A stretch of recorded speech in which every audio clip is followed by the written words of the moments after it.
We're going live. We're going live. F it, we're going live. Is that the clown Bill O'Reilly? What a clown. What a clown, Bill O'Reilly. I don't, wasn't Trump like doing some kind of tour? Oh, there you go, big baby. Sitting outside my backyard, just watching Muscle Boy do a big old poop outside. There you go. Just don't be going my garden. Hopefully y'all can hear me on this live stream. I don't know. I just got done watching Man in the Arena with Liam about Touchdown Tommy. Figured come out here and do a live stream. I thought it'd be fun. I'll let my dogs take care of business. And no one's on board yet. We'll wait for people to jump online here. But I got nothing on the agenda. So anything y'all want to talk about, I do have my calculator, which is always a good thing. So anything you guys want to talk about, let me know. What's up, Pablo? But it's a nice day here in North Georgia. Still warm. Sun's still out. Flowers are blooming. Freaking beautiful, beautiful. Bought some potato seeds today from Walmart for like $1 for 4. And I'm gonna plug those into tomorrow. I've got some very cheap stuff from Walmart, some squash plants that are already flowering for $1.98. And I got some hey, what's up, Denise? Thunderstorms up there. Can you hear me okay, Denise? I'm outside. I'm about as far away from my Wi-Fi as I could possibly get, which probably means I'm gonna have all the stuff going through my head. Hey, Marie K. Botsa, Marie. Robert, right on. Yeah, Marie, we got some flowers blooming right here. As you can see, look at them orange guys. They're freaking gorgeous. Right on. Look at that. Bruce. That's the new back deck thing we're working on right there. It's going to be fan-diddly-tastic. My man Jim from who lives in Hawaii is putting that on. Hi, Hans. Hey, Hans. I haven't seen you around for a while. And I what the markets do, I have no idea what the markets did. Mostly I follow the bond market. I like to look at Bitcoin a little bit because, hey, John, Monica S. Who the hell is Monica S. with a puppy? All right, not familiar with Monica S. That's good. Good to be on board. Yeah, well, it's not screened yet. It's gonna be, and it's I can't wait. It's Marie. I mean, there it is. I'll show you if y'all can see that. Like this, we've been here 10 years. We've done a lot of work to this house, man. I mean, I haven't, but so there you go, right there, and you got this big back deck right there. That's what I'll do my grilling. That's what we'll do the screen and porch. We're watching baseball in October with a cool breeze blowing through. It's gonna be nice, man. And well, just hopefully y'all can still hear me. I'm gonna take it through. So here we got some. Let's see. Yeah, so you got some tomato plants, and I'm not even sure what this is. I planted that sucker from seed from True Leaf Garden. I'm trying to experiment with a little bit of a concocted strawberry plant in a. Can y'all hear me still? Strawberry plant in a greenhouse to keep the squirrels off. And I see a white trash drilled a couple little screw holes in there. So I'm trying to experiment to see if we can keep the squirrels off and keep it moist enough to continue to grow. I had to move all this stuff. I usually have that up on the deck. More strawberry plants over there. There's Finnegan. I'll come take you up here while I'm doing this, just for hopefully you guys can still hear this. But hold on just a second. So this right here is my mulberry tree that I planted from a stick, literally a stick in the ground from Bob Wells Nursery in Texas. And I planted that in the ground. Here's a garden. Next year I got to do better. I let this guy just go. And I'm getting a lot stupid. I just got to fence this guy up because knucklehead here likes to get in there. Yep, there he goes. Oh, no, not today. Not right now. Anyway, so look at this. I got these black peppers. I don't even know what these are. From True Leaf Gardens. These black peppers right there. I don't even know what that is, black peppers, but I tell you what. Oh, yeah, right here.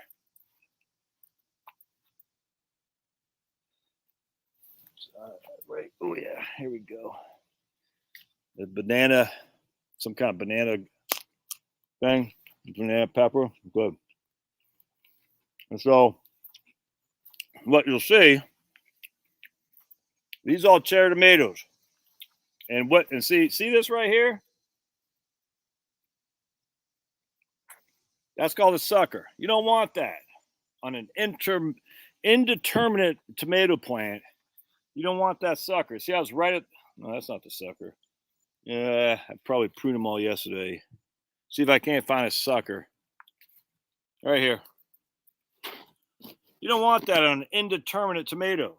Sucker is like right at the crotch of the two branches.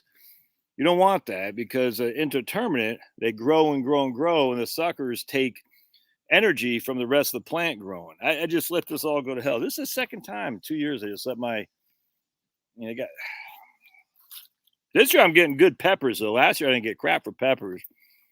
I'm getting good peppers this year, but my cherry tomatoes again. I just got to do some trellising, better trellising next year. Can I still hear that?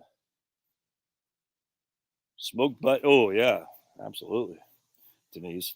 And so as you see, we got more tomatoes. We would have had a harvest of tomatoes already, but some stupid squirrel got them. And tomatoes are actually so easy to grow. There's absolutely no excuse. Potatoes and tomatoes. There's absolutely no excuse for not growing potatoes and tomatoes. They're so easy. All right, and then my raspberries aren't doing crap. And I got lots of flowers. I'm going to move the raspberries next year back over here. I'll just show you real quick. Again, hopefully you guys can still hear this. I got to show you my freaking fig tree. It's crazy. I can't. Oh yeah, see this? I think I'm starting to get. I think it's my apple tree. I got two apple trees. One broke. Wind got it. But I'm thinking I'm starting to get some flowers on my apple tree. Like baby. Yeah, it looks like my Wi-Fi is going bad. Anyway, look at all these freaking figs, man. I mean, I got figs as far as the eye can see here. It's insane. And I actually didn't really like figs until I started growing them, and I'm freaking love them. I might see. I got this space right here. I might put another fig tree in there because I think it's just booming. That's a peach tree. I planted from a stick just 2 years ago. I think it's booming. I got a dead peach tree and a couple plums back there. But again, the peach is freaking squirrels, rat finks. And there's one guilty party. Ah, yeah, who's guilty? Not much, Ray. Ray. Ray said to the boys help me in the garden. Not much. I don't know. I just it's gonna sound weird, but my garden is kind of my alone. I like being out here by myself. I'm not gonna lie to you. I've always kind of been a loner. Just fact, and I actually very much enjoy just being out here with my thoughts and watching videos on. I don't want to say anything. 53 years ago today, something magical happened. I don't want to get too deep into it. Something magical happened 53 years ago today.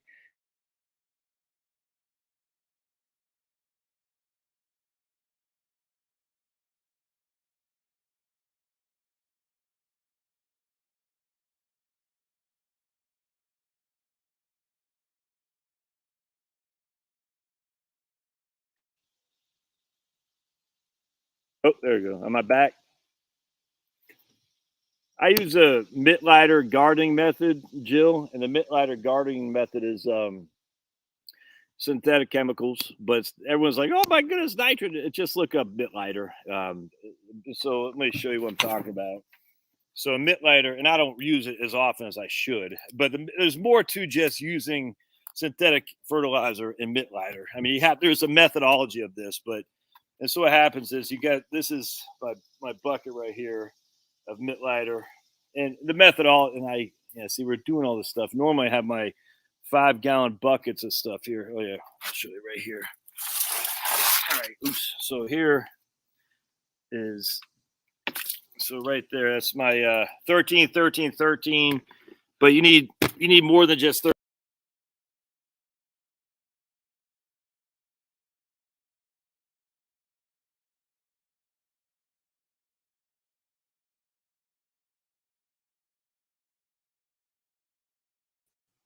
I did something to the video. Sorry, guys. You need more than just 13. So basically, Mittleider, you need 13, 13, 13. Ideally, 6. I'm going to go inside now because I'm losing Wi-Fi. You need ideally 16, 16, 16. That's NPK, nitrous, phosphorus, and forgot the other one, phosphorus and potassium. And you can't, let me just go inside here real quick. Come on, boys. Come on, babies. You coming, Fan? Hold on just a second. Hi, Pablo.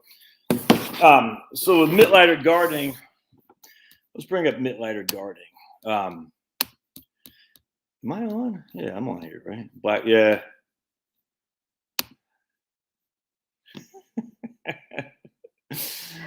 Oh, here goes Finn. Let's see. I'm gonna.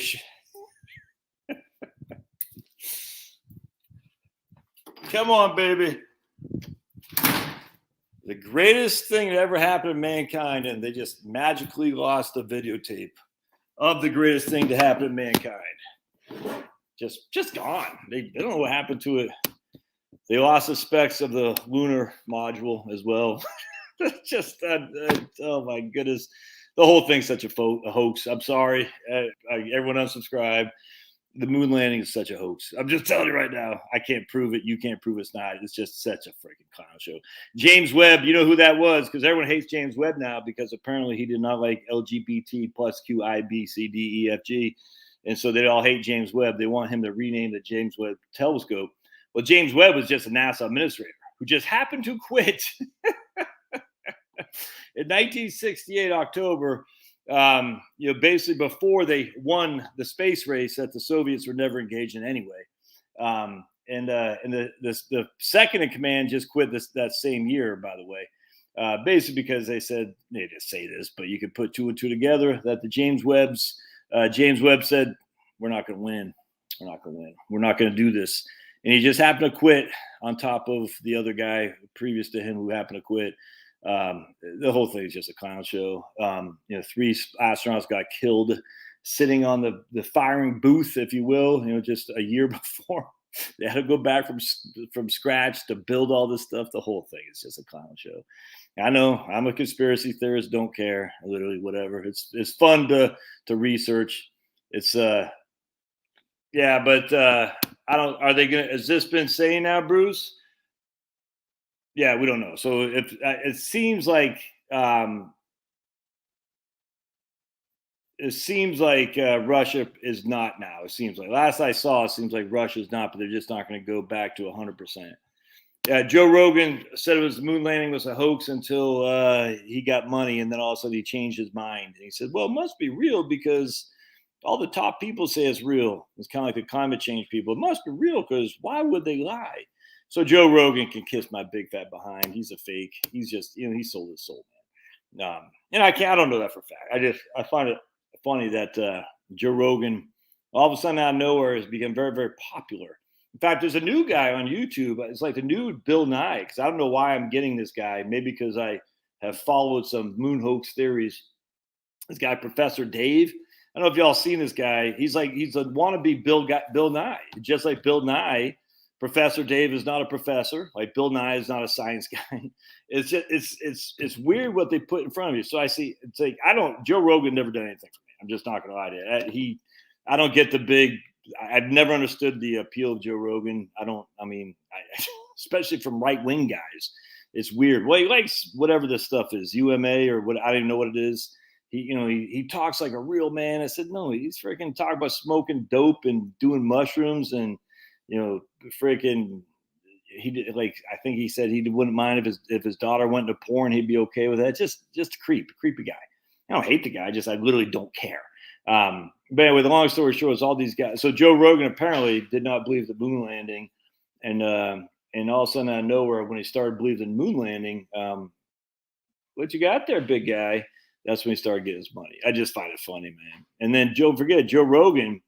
The whole reason everyone got so afraid of the C-19 was because Joe Rogan had that guy Michael Osterholm on his podcast back in March or April 2020, And Osterholm was scared, dude, scared, and that scared the living bejesus out of Joe Rogan.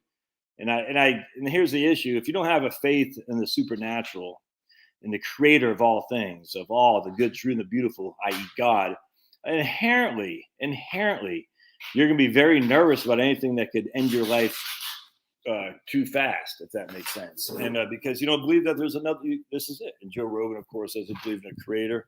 No, give that to me. Look at this guy. Give that to me. Oh boy, give that. Watch this. Uh-oh. Let go. Drop it. Leave it. Don't you guys just love dogs? Leave it. Oh, man, look at the muscles. Come on. Jeez, man. Now, if that's not entertaining, I don't know what is. All right. 104 in London. I know it's crazy, right, Bruce? Remember they always say when it gets cold, the weather's not climate. And when it gets hot, it's climate change. John Glenn didn't seem like a liar. Did he go to the moon? By the way, speaking of John Glenn, is either Yeager or John Glenn. I can't remember which one. My granddad was a test pilot with John Glenn or Yeager, one of those two guys. But did John Glenn actually go to step on the moon? And Frank got low Earth orbit. No one denies he can't do that. The idea that you can fly to get out of low Earth orbit, you got to go like 22,000 miles an hour. Let me just show you something here if I can find it. And I'll probably get banned from YouTube. The idea that Air Force, what's it called? The Air Force. Hold on a second. Let me find this. It's okay. You guys can disagree with me and you call me crazy. I frankly don't care that much. It's all good. Air Force 6,000 miles per hour. Let me see if I can't find it. This thing is nuts. Yeah, right here. All right, so I'm going to show this to you guys. This thing is nuts. All right, so this is insanity. And to go out of low Earth orbit, you've got to go 3 to 4 times the speed of this thing. Hopefully y'all can see this. All right. Hang on a second. Ready? All right. So for human beings, now remember, we didn't put any monkeys to the moon. So we just,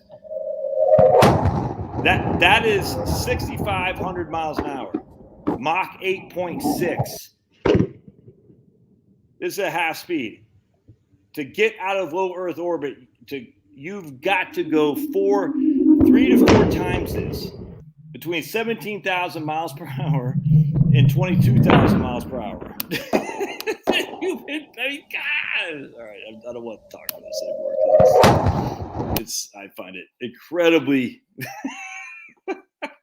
Why would they lie? Why would the COVID people lie?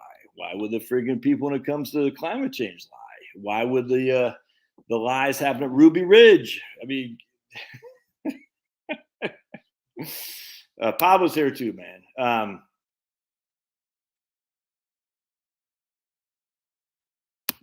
So the descent of Apollos 11 through 17 that are all visible by probe and telescope of we're going back to this now, are we? Okay. So we're just look up the blue marble, the picture of the blue marble. And I know what one you're referring to. I'm referring to the one that's the most recent blue marble taken in 2005. Look it up, Ray, and tell me that that's real. And it's not real. Come on.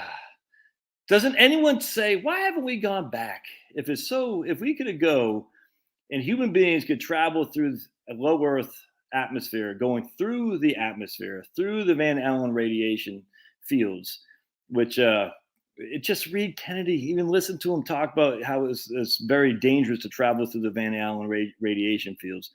If you're like, even Kennedy was talking about that. You're like, how did we do it? And the astronaut said, we didn't pay any attention to it. Oh, that's interesting. Weird how that didn't happen.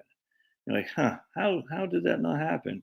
The Van Allen radiation. Now you can make an argument that and this is one thing I haven't researched. I think it'd be interesting to do. I haven't heard any people who believe he went to the moon make this argument, but I would say, is a Van Allen radiation fields, is that legit? Is that true? because you could just because some guy, some scientist says there's named Van Allen said there's a Van Allen radiation belt, and we've all seen to believe it. I don't know if that's true, but the issue is how do you go through that? It's not that easy. Let's put it this way. And as such, even Kennedy and all James Webb and all that said, yeah, this is going to be a problem. Soviets didn't try. They said, yeah, go ahead, be my guest. You lead the way, America. Anyway, so if you look at it, you're like, okay, so we lost the tapes, we lost the specs for the lunar module, and we haven't gone back since 1973. So that's going to be basically 50 years, and we haven't gone back because budget constraints. Who is it? Pettit or whatever? I think it was Don Pettit says we don't have the technology anymore. He literally said that. And even Buzz Aldrin said, you did not see us on the moon. You saw an image of us on the moon, i.e. basically you saw a carbon copy. What you saw on TV was not the real thing. Even Buzz Aldrin said that. Look, there's all kinds of, throw it away as hoax. That's fine. I mean, there's conspiracy theories, but there's tons of evidence that says it's all fake. And you don't have to believe it. You can believe what you want. But if you believe it, what you want, with that, I saw it with my own eyes. I saw it with my own eyes with my dad right there in 1969. I don't know. The funny thing was, I actually thought Bill Lee, the spaceman, he used to play for the Red Sox, the pitcher for the Red Sox. Turns out he didn't believe it, which I always thought was crazy because I was under the assumption that Bill Lee, when he was interviewed about the moon landing, because he pitched the game that day, he goes, what do you think about the win with the Sox? Because I think more about what those guys are doing in space. And it turns out he did not believe it either, which is pretty interesting.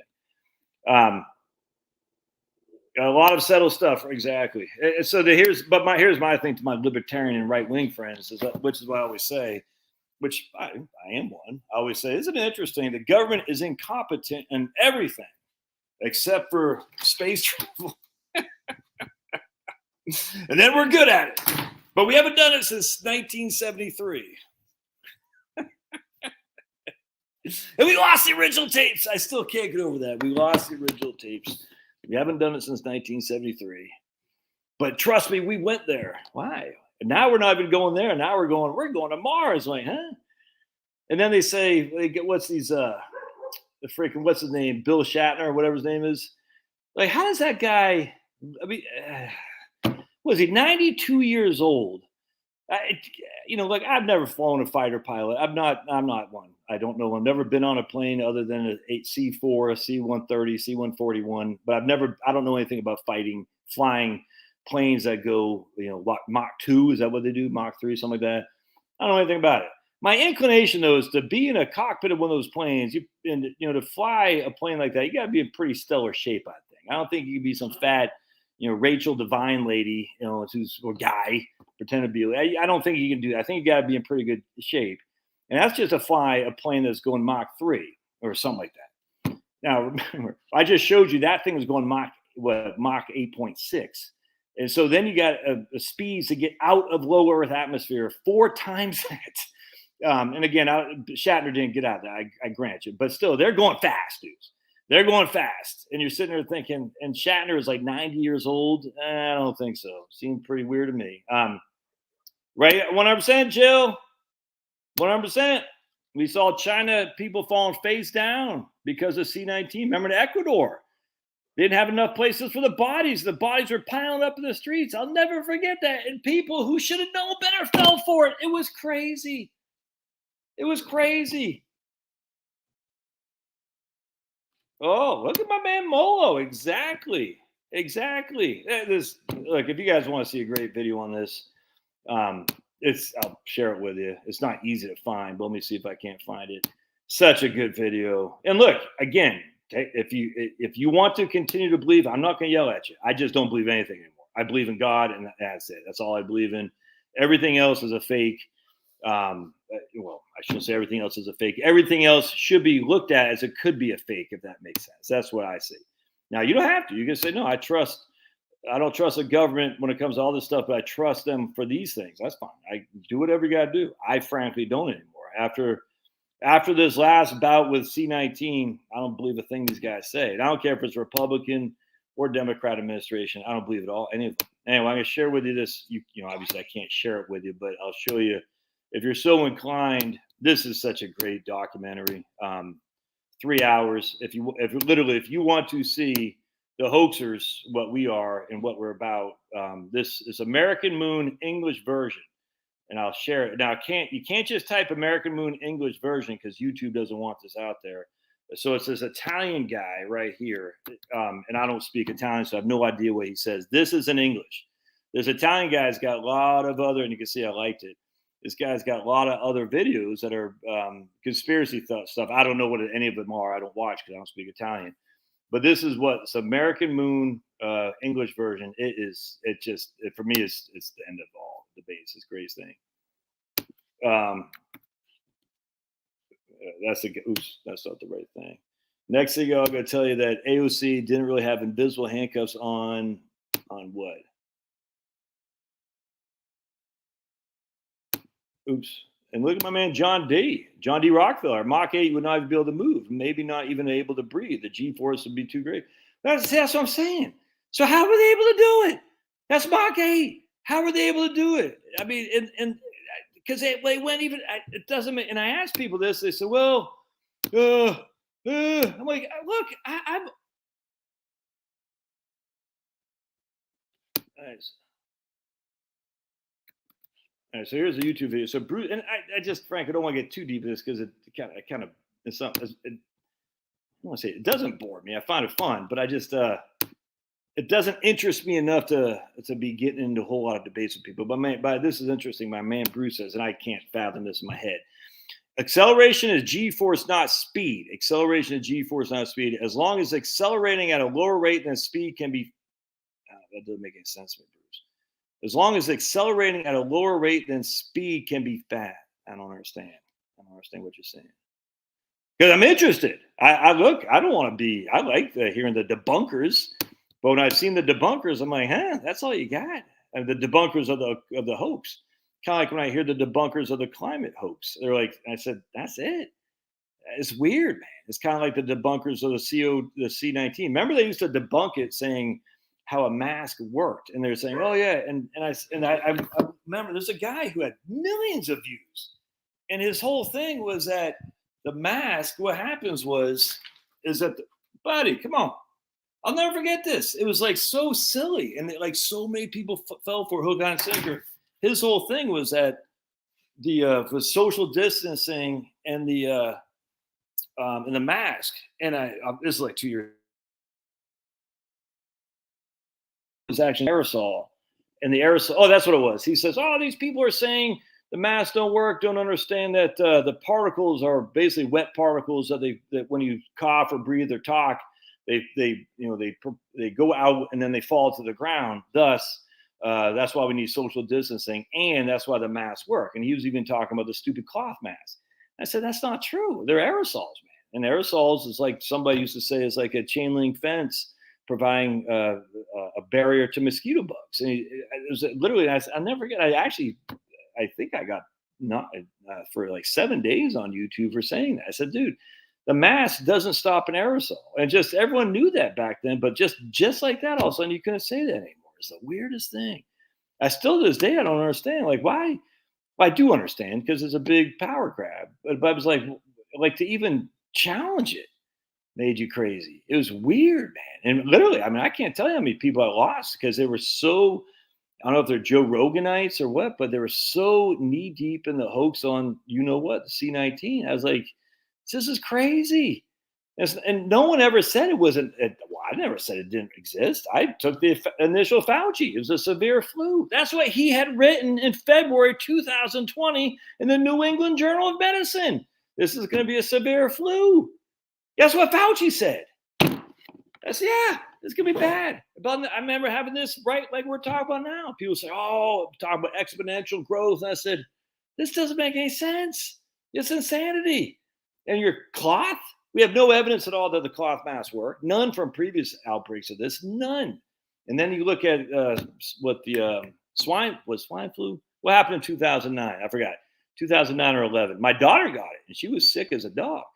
But Joe Biden, to his credit, said, I'll never get on a plane because he said there's not a good ventilation system on a plane, and this travels via air. That's what Joe Biden said as vice president, and the left went after him like stink on poop, man. They went after him because Biden said, "Yeah, I'm not getting on a plane. I'm not getting on a train because there's no ventilation. It travels via air, and I don't want to get swine flu." And he said, "Until we get this fixed, we shouldn't." I wasn't paying much mind to it, but back then he was right. My daughter got swine flu, and she was in a world of hurt, and people died from swine flu, children, without question. And buddy, one second. And I just don't understand. Like people like to challenge what was happening made you like crazy. It was weird. I mean, I still this guy Rob, who was a financial supporter of me, and for some reason he was hook, line, and sinker because his son was in the Navy or something like that. His son said, "We don't have enough ventilators, and we got to get more ventilators." And I remember there's a guy in Manhattan, in an ER or something like that, a doctor, and he said the ventilators are hurting; they're not helping.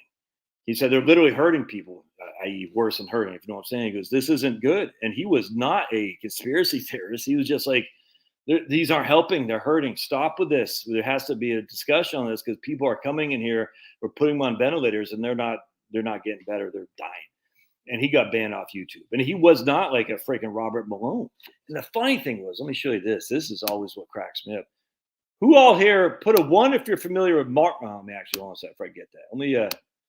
Let me show you something. You guys will get a kick out of this. If you're interested, some of you guys aren't. That's cool. I am. And to see Nicholas Taleb fell for it. I couldn't believe it. I was like, what? That's crazy. All right, hold on a second. Let me find my thing here. If I can find my. All right. Hold on just a second, everybody. Be patient because this is going to make you happy when I show you what I'm talking about. When I show you what I'm talking about. Oops. Oh, man, just lost it. I think this is it. This is it right here. Oh, man. They took it. You got to be freaking kidding me. You freaking scumbags. Oh, there's an article that I linked to that studies. That ticks me off. Studies provides more evidence for safeties of immunization. They took it down. You clowns. You clowns. All right, hold on just a second. We're not done yet, though, because I want to. Oh, man, I'm not going to find this.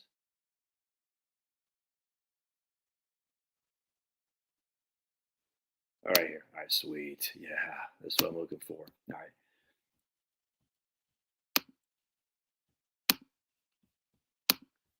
Right here. All right. This is from the IOM. It used to be called the Institute of Medicine. They've since changed it to something else. I can't remember what it was. This is called the Childhood Immunization Schedule and Safety, Stakeholder Concerns, Scientific Evidence, and Future Studies. And I got to be careful because YouTube's very pro-vax, so I got to be careful. But I want to show you guys. So you see the IOM Institute of Medicine. No one's read this other than me. And everyone who reads it will come away like I did in 2000, probably 13, 14 now, and say, that does not say at all what it says it says. It doesn't say at all, man. It does not come to the conclusion that they're putting in their front page here. I said no. So basically, ever since then, I said, it's the climate change stuff that really is actually the Ruby Ridge stuff really pissed me off. That and Waco. I said, wait a second, man. The government can just go in and kill a lady holding her baby because they don't like the politics of some dude who they set up, Randy Weaver, who just died, RIP.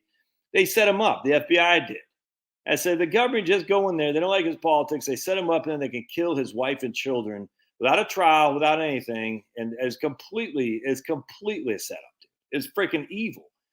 And then they went into David Koresh. So the biggest school shooters in the history of mankind is the FBI, with Waco. I said, there's no trial, nothing. It's crazy. And then never mind what happened to Oklahoma City, which never got looked at. I said, isn't that weird? Because there's a lot of floating around evidence that said Oklahoma City was odd. But everyone kind of brushed it off the thing. And then came 9/11. I said, and I fell for it. We got to go get those guys over there before they come over here. Make sure George W. Bush wins re-election. Oh, my goodness, if John Kerry wins, we're all going to, whatever. Weapons of mass destruction, the CIA, why would they lie? FBI, we got to get the National Security Agency. Patriot Act is good. What a fool I was, man. What a fool I was. And then I started reading up on vaccines. And I said, this is about 10 years later. After I started, I lost it. After I children, I mean, there's all there's to it. My children, I started saying, why they all got issues? All of them, allergies, asthma, all kinds of stuff. It was nuts. What is going on here? And I started saying, I said, well, could it be vaccines? I don't know. I still don't know. But I said, but people are like, no, it can't be vaccines. Here's this IOM study, blah, blah, blah. I said, okay. I said, well, that's good. Let's read it. I mean, this sounds pretty authoritative. And then I'm going to show you something here, who's one of the main authors. And it's just, I tell you, when I show you who this main author is, if I can find it, hold on just a second. You'll say, what, that guy? And I'll say, yep, that guy. Hold on just a second. I have to probably do it. Control F here real quick. How dare you, Josh? How dare you not stick to financial planning? I like financial planning. I'm good at it. I know it. But I also like other things. It's fun to talk about. You don't have to like it. It's okay. I'm not going to get mad at you. All right, so let me find out. Let me just type this in. Not him. Right? Oh, my lands. Oh, my lands. Martin Kulldorff. Y'all remember Martin? Who is Martin Kulldorff? Anyone want to remember Martin Kulldorff? Huh? Let's see. So we got a particular Martin Kulldorff provided a commission paper on study designs that could be considered to assess the safety of the immunization schedule. So Martin Kulldorff, both draft and this is from the IOM via the CDC, the National Academy of Sciences, NIH, the whole thing. In total, the committee reviewed more than 900 public comments. The commission paper and public submissions were critical to ensuring fruitful discussions.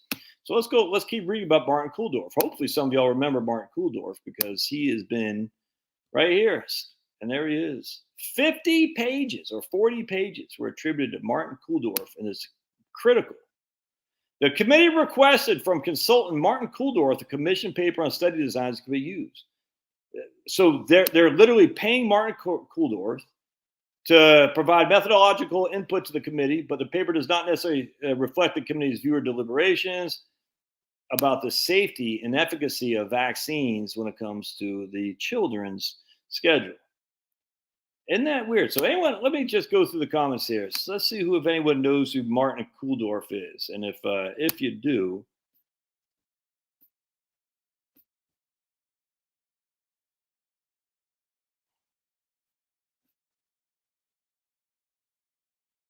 who is Martin Kulldorff?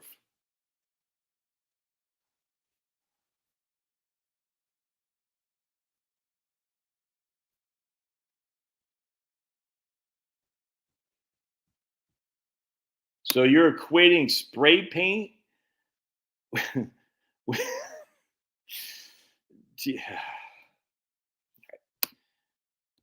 We're not ready for big leagues there, Robert. If you're equating spray paint, the particle size,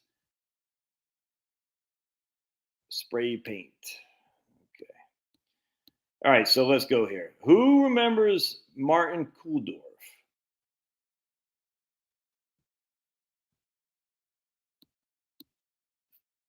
All right, so let's take a look who Martin Kulldorff is. Huh? Martin Kulldorff was a big questioner of the C-19. All right, isn't that interesting? Martin Kulldorff, a big questioner of C-19. He's been persona non grata, man. Persona non grata. And yet, only 10 years ago, he was a cat's meow when it came to advocating for vaccinations among children. Well, of course you wouldn't, because you probably don't pay that much mind to this stuff, Marie. And that's okay. That's okay. I do. And I remember reading this IOM study, which was, if you ask anybody, prove to me, where's the evidence that the vaccine schedule in children is safe? They'll always refer you to, there's a couple documents. The main one is this study I just referred to, the 200, how many pages this guy? 237 pages. And people would do that that haven't read it, because they read it, they would have a completely different conclusion, but they read the abstract. Anyway, long story short, they commissioned Martin Kulldorff to do the study, all right, to show the safety of vaccines in children. The same Martin Kulldorff said, wait a second, when it came to jabs for C-19, maybe we need to rethink this. Maybe we're rushing this out. I'm not on Rumble today, Jeremy. I kind of threw this out last minute. The same Martin Kulldorff, they said now he's been basically banned from polite society. Isn't that interesting? Isn't that interesting? Yeah. So the point being is, so if you don't preach the company line, you get banned. And it's just like Big Brother. Remember what happened in 1984 in Big Brother? Y'all remember what happened? Jeremy, you're a young guy. I'm going to pick on you. What happened in Big Brother?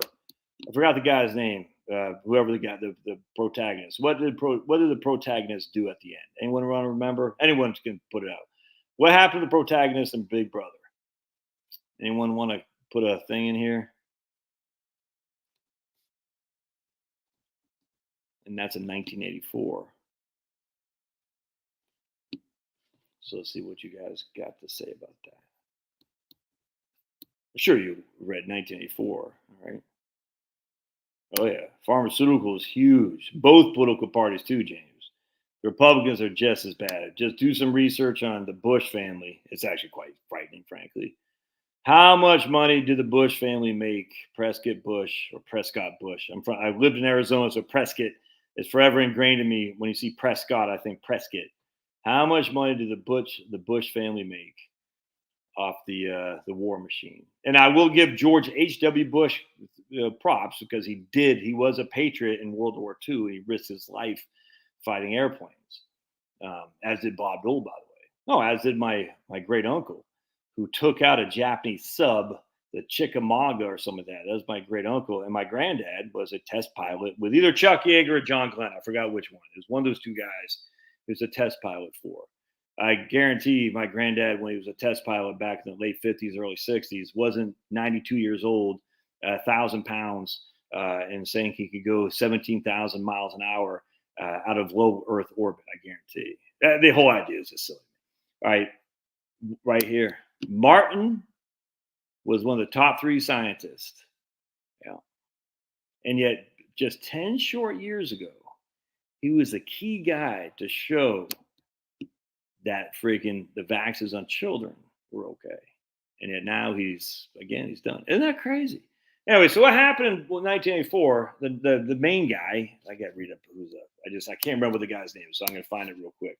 1984 main character was, I won't say it's Henry, but I don't think it's Henry. Winston, that's what it was. Winston Smith.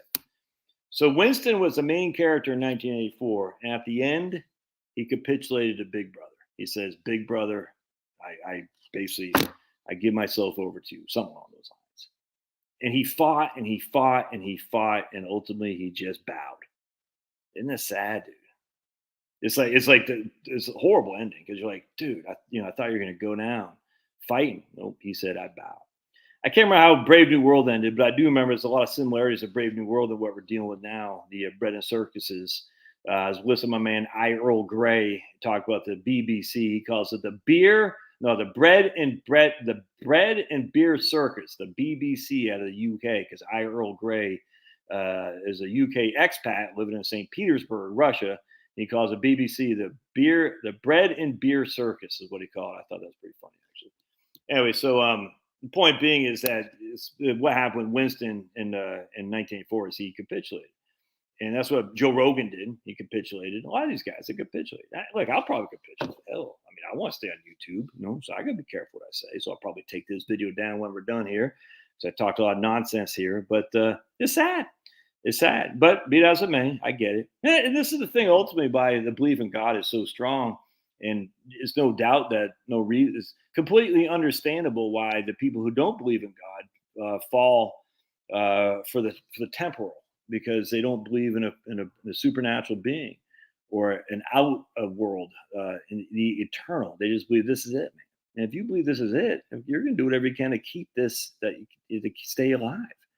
If that means locked down for 2 years, 2 weeks to slow the spread and all that, you're saying whatever it takes. You're like, but where is the evidence of this? And like my man here says, why would we wear a mask while spray painting? All right, so you would think, literally, Robert obviously is rookie leagues on this. You would think that if wearing a mask for spray painting, you'd think that would have been in the vernacular of how masks work for any any aerosol carrying virus out there. But it wasn't, because the scientists previous to COVID did not know that spray paint, according to Robert, carried like an aerosol. Only now did they know that. They didn't know that before. And I always like it too. Robert's probably going to say, well, hey, man, why do you think a doctor wears a surgical mask while he's doing surgery? It's mind-bogglingly not bright stuff here, my friends. But this is what you get, because you get say, yeah, it makes sense. Wear a mask. They wear a mask while spray painting. I just it's like, what's the stuff, the cement mix, not cement mix, the mortar. You wear a mask for mortar, and you don't wear a surgical mask. You wear a mask for when you're doing mortar, stirring it up. Because and don't forget what they said about the mask is not to protect you, it's protect other people. The whole thing is, literally, I cannot believe we're still debating this. It's so idiotic to me. You wear a mask, and remember, they did surveys on how to convince people to do this, and they found the best way was to say, you don't wear it to protect yourself, you wear it to protect others. I did videos on this. I'll never forget this. I said, oh, there's a survey from I don't think it was a CDC. I don't even think it's from NIH, but it's from some department, maybe HHS or something. I can't remember. They said a survey. What would make you more inclined to wear a mask and take precautionary things? They had a list of 5 things, and basically, it protects me. It'll make us go back to work sooner. And the one thing that the surveys always came out was it protects my neighbors. So it protects my neighbors, as opposed to, so anyway, that's what they did. They said the masks don't protect you, they protect him. And when he wears his mask, he protects you. So going back to Robert's lack of logical reasoning here, I wear a mask. I wear a surgical mask while I'm spray painting to protect that guy. It's freaking idiotic. I mean, come on. This is dumb. But yet, this is what we got. This is what we got. Not the brightest bulbs in this in our society, unfortunately. Well, I wear a surgical mask while I'm mixing up mortar to protect that guy. That's what I do. It's so freaking stupid. And yet people fall for this. And I just got no patience for this anymore, because no one knew that you wore a surgical mask to protect others. No one knew that during swine flu. No one knew that during all the other viruses, never mind the common flu. No one knew any of that until COVID-19 came around. The only reason the mask got any headwinds at all was because they said it was a big particle that could be stopped by mask, and it fell to the ground, but it hit the ground before 6 feet. That was the social distancing. How did they do that? By some clown show experiment. We all know this. Well, obviously, we don't all know this. It's still to this, because they're mandating masks again in schools in Gwinnett County, one county over. Guess where the libs live?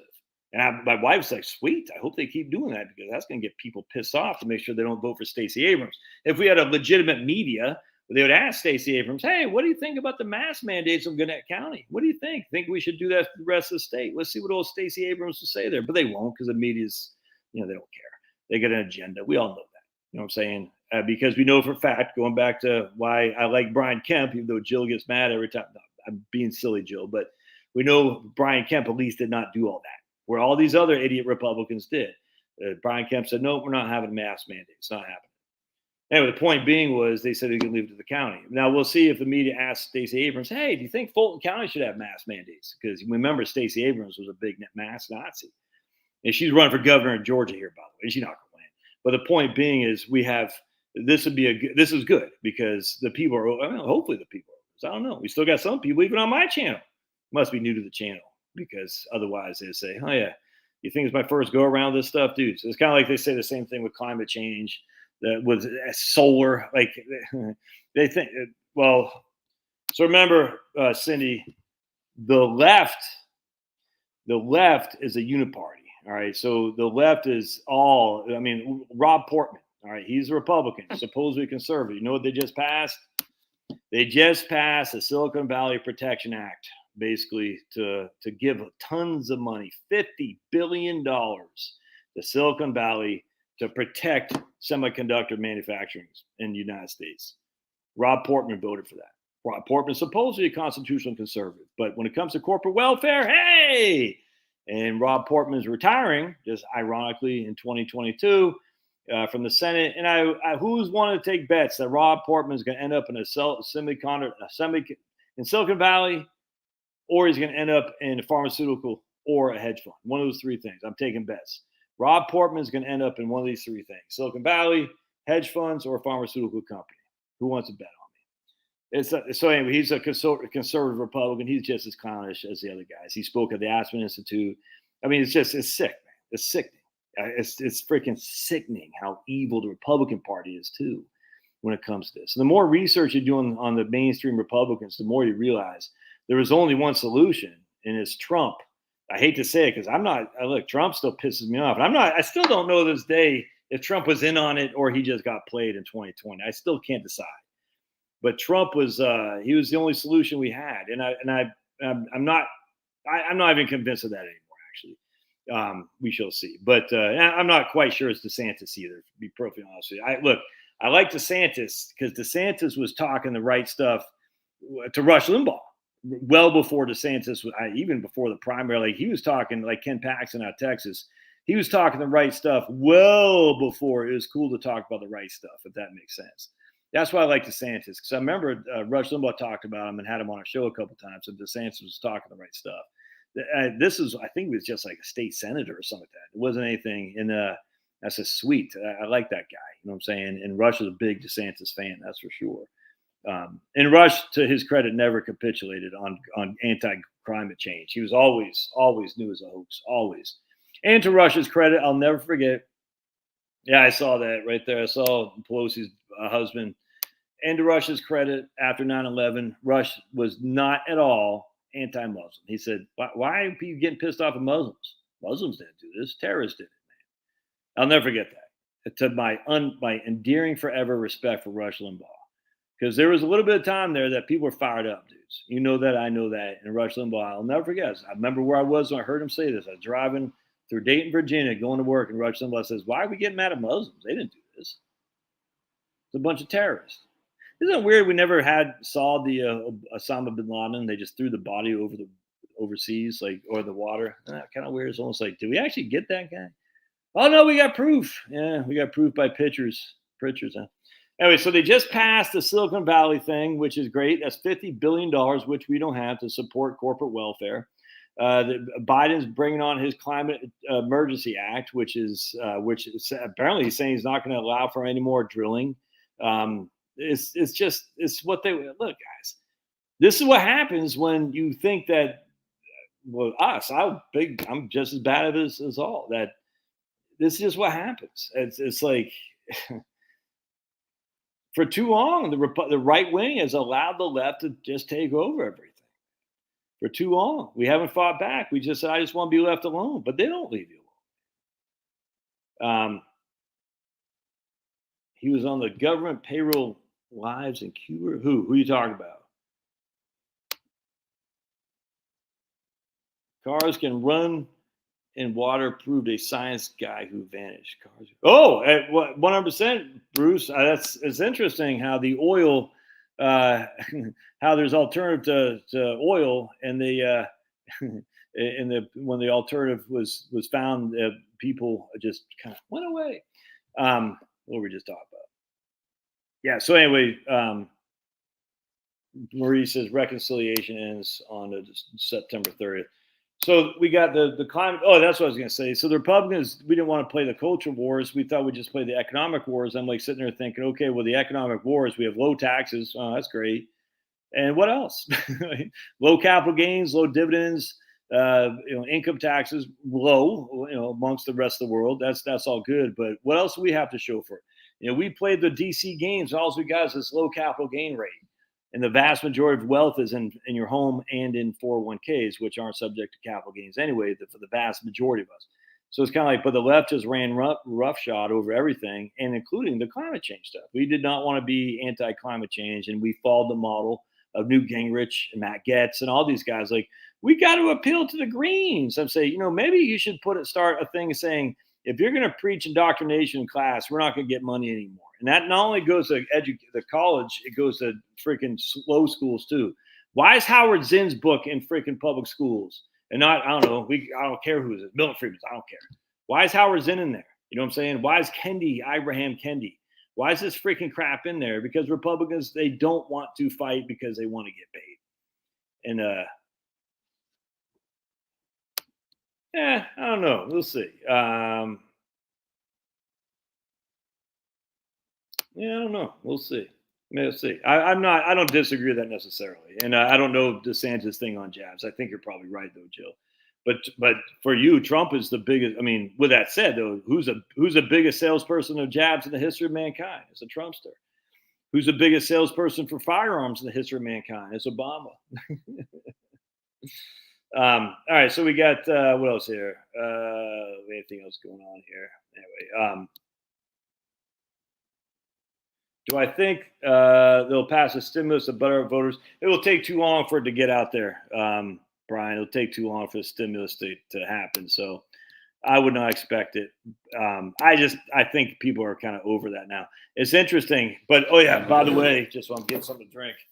Don't be too cocky that Joe Manchin is going to rescue us. I just want FYI. The reason I say that is I get some water with fluoride in it. I got to get a reverse osmosis thing because I drink a lot of water. I try my best to have no fluoride in my water, but it's everything you drink has fluoride in it essentially. And remember, fluoride.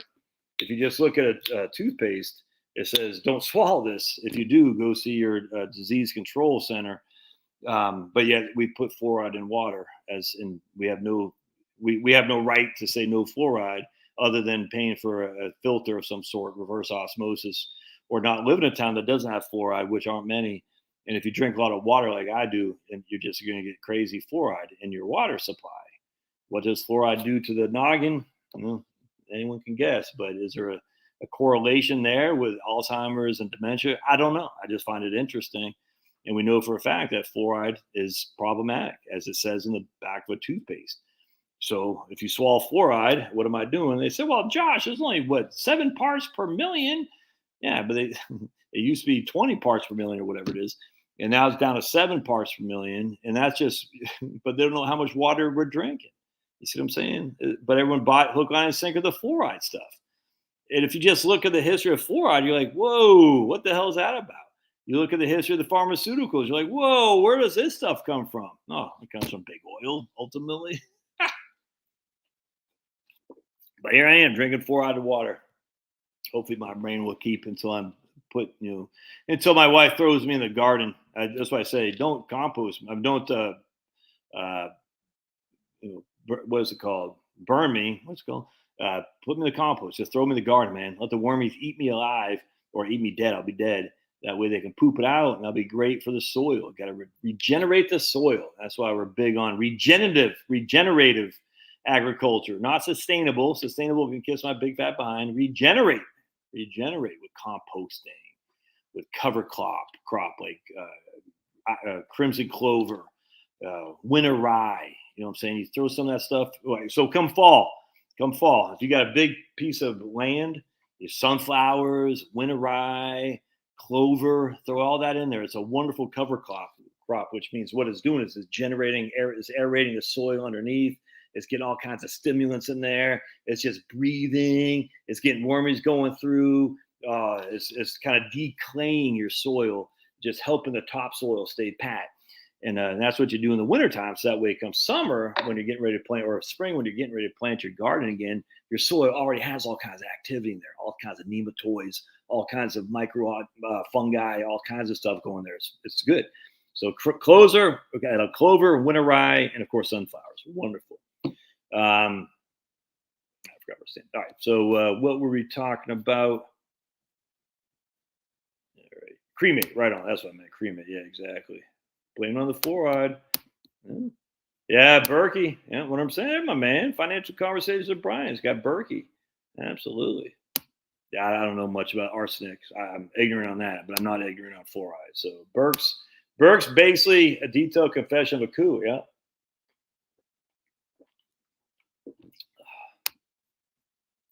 The best water is in Maine, of all places. And the reason was because Sebago Lake. Unfortunately, if memory serves, they fluoridized. If I tell you, man, you go up to Maine, oh, man, I'll never. When I first moved to D.C. with my dad and going to get some water in the faucet, I'm from Maine. So you go, it was the worst thing that ever happened to me in my life. I'm being silly, but It was horrible because if you go to Maine and you pull that water from the faucet from Sebago Lake, it's cold, it's crisp, it tastes like freaking heaven. Then you go to DC where it's just, oh, because DC is literally a swamp. I mean, literally a swamp. And I mean, obviously, we got swamp things called politicians, but DC is literally a swamp. It's just horrible. I said, oh, this is nasty. And I'm wondering if that's why so many people drink beer and soda and all that, because the water they have is nasty. I've never heard of a Zarka. That sounds like Arkansas. Sounds freaking good, man. The chip makers went overseas to save money and they got caught short. Now, yeah, 100%. It's crazy. Yeah, Maine potatoes. You from Maine, Andrew? Where are you from? 100%, Bruce. Isn't that weird? You know, they went overseas, the Ireland probably. Oh no, we got our pants are caught down. America, bail us out. And I mean, how much these money do they donate to the feds, the politicians? Oh, so I was going to say, so remember, the politicians don't control the media. The media control the politicians. And who controls the media is the big, it's Jeff Bezos. I mean, it's the Davos crowd. I mean, so the media controls the politicians, but the media is controlled by the globalist elite. It's just a fact. Ooh, there goes my man. You're from Michigan, all right. Y'all have good potatoes up there, Michigan. Oilseed radish. Okay. Ooh, not familiar with that. Oilseed radish. Let's take a look at what I've got back here while we're talking about stuff. So I use True Leaf Garden, which is where I get my seeds from. Hold on just a second, amigos. And I'm going to find my seeds. Oh, here they go. Well, where are they? Oh, so someone asked me what I use for fertilizer. This is the Mittleider garden. I'll read it to you here real quick. I do all my seeds. Right, hold on a second. They're in here. Oh, here they are. All right, so. All right, hold on just a second. All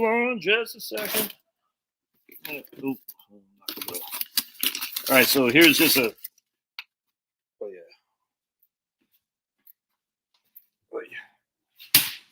Dosages. Too much cocaine. All right.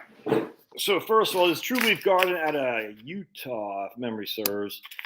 Huge success with these guys. This is buckwheat. This is good for a microgreens, but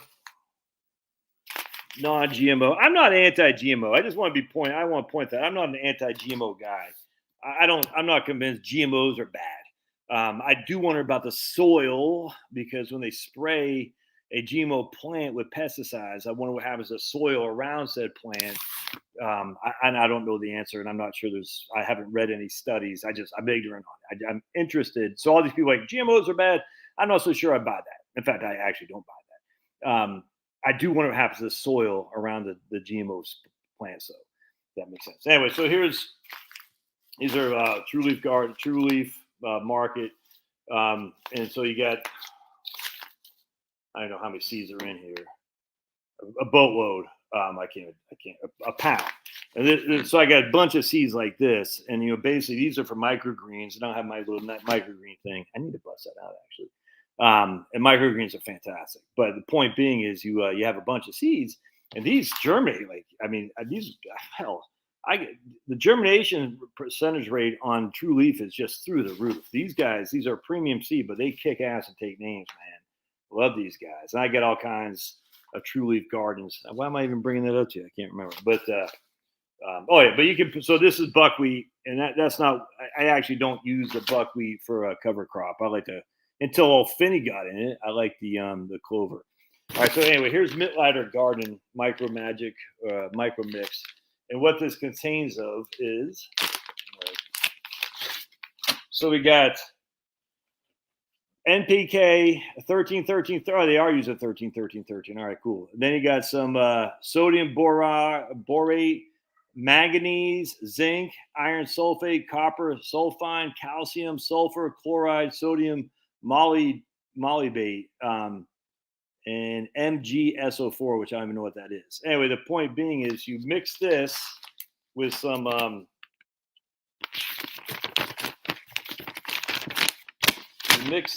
say it on here. Oh yeah. You mix it with 4 pounds. So you take 1 10-ounce packet You mix it with 4 pounds of Epsom salt and 25 pounds of, they got 16, 16, 16, but I can't find 16, 16, 16 anymore. So you take this, you mix it with 25 pounds of 13, 13, 13, and 4 pounds of Epsom salt. And that's going to be your weekly feed, if that's what it's called. So people get off, they're like, oh my goodness, it's synthetic. Oh my goodness. You're like, dude, that's it, synthetic.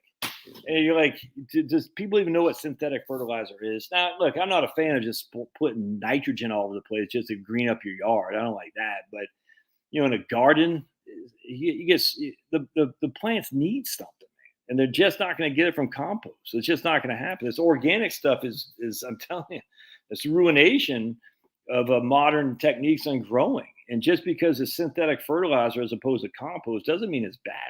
It's inherently inorganic. So what? I don't understand. The whole organic thing just drives up the walls. Like, it's organic. It's so great. And I said, good luck feeding a population of millions with organic land. The amount of land you need to do that, it ain't going to happen, man. This is where fertilizer, literally, all it is vitamins for your plants. That's it. No big deal. Who cares if you get it from freaking a lab? It's still all organic ultimately. I mean, it's just synthetic, or you get it from a freaking compost. But the facts are, the compost isn't going to give it. You don't have enough nutrients in the compost. And hey, buddy, and which for your plants to eat. It's crazy. Anyway, oh yeah, 100%, man. Seeds are like, yeah, and I tell you, these true leaf ones, I get huge germination. Oh, well, I completely agree. I don't 100%.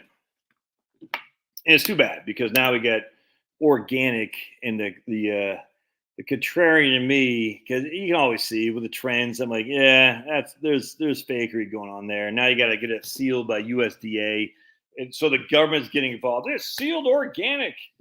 Yeah, it's crazy, and I don't like that at all because USDA is getting involved. This stamp of authority from the government.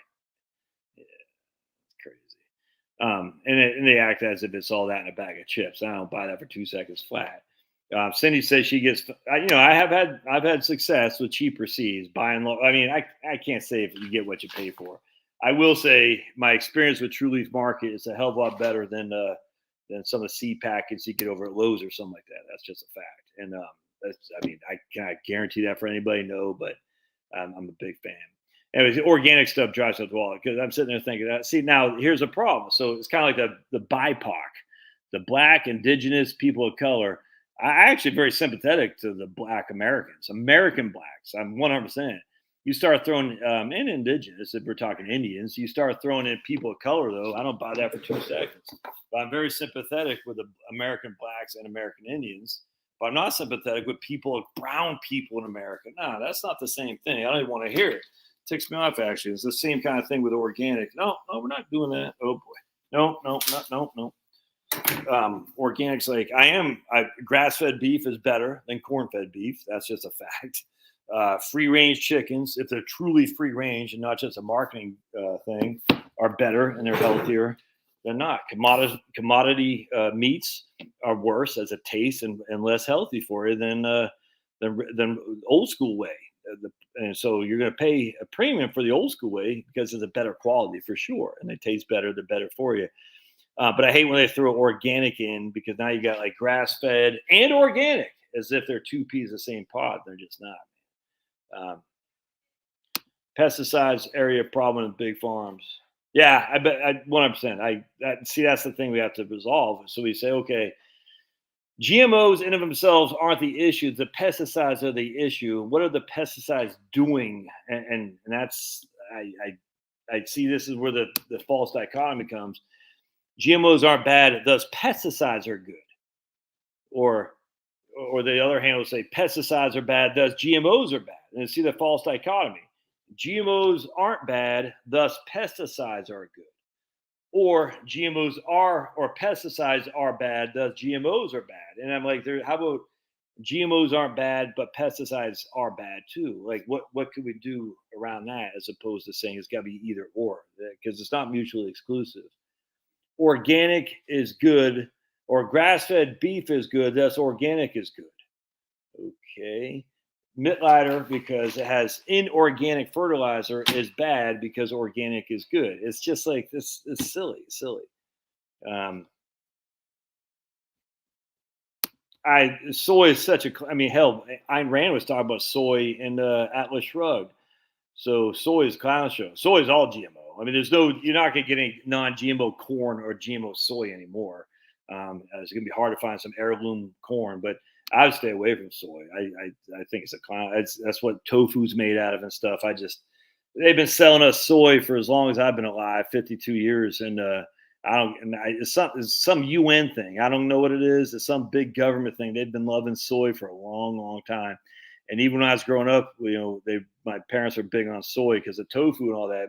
It's something to do with the UN. I don't know what it is.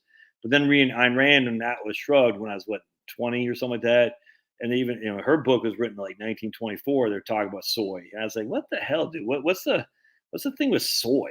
It's just weird to me. I don't get it. Soy. All right. Devin says, stick to financial planning or I'm calling the cops. Yeah, right on, man. I get you, Devin. All right. Yes. Remember tofu. Bleh. My mom used to make tofu pizza. I was like, can't we just be normal? Why we got to do this hippie crap? Tofu pizza. It's like, hot dog soup. But she made the killer spaghetti. Man. And as I talked about last thing, liver. People are like, you didn't know liver was literally the liver of chickens? I didn't know. I just liver. I just remember liver. We're having liver. I had no clue. I literally did not put two and two together until on Saturday. I had no clue. Literally, liver was the liver of a cow or of a pig or of a chicken. I had no clue. Oh, freaking nasty. Let's see.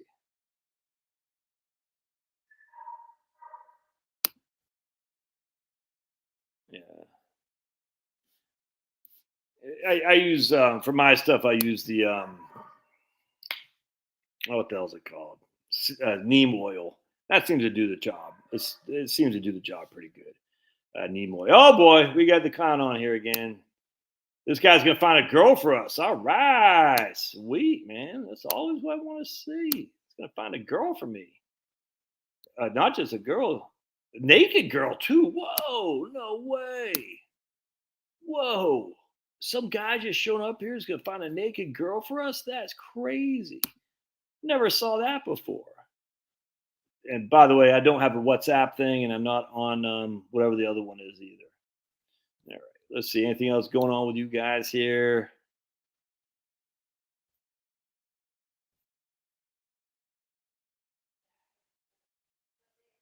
Carbon copy video. Not sure what carbon copy. What's carbon copy video? I'm not. Oh, right here. Yeah, carbon copy. Yeah, I remember that. Did I say something about I remember carbon copy. Remember they used to have to do their thing like that. Absolutely, Marie. But I don't get the video thing. BlackRock CEO mentioned 20 food factories on fire in order. Wow.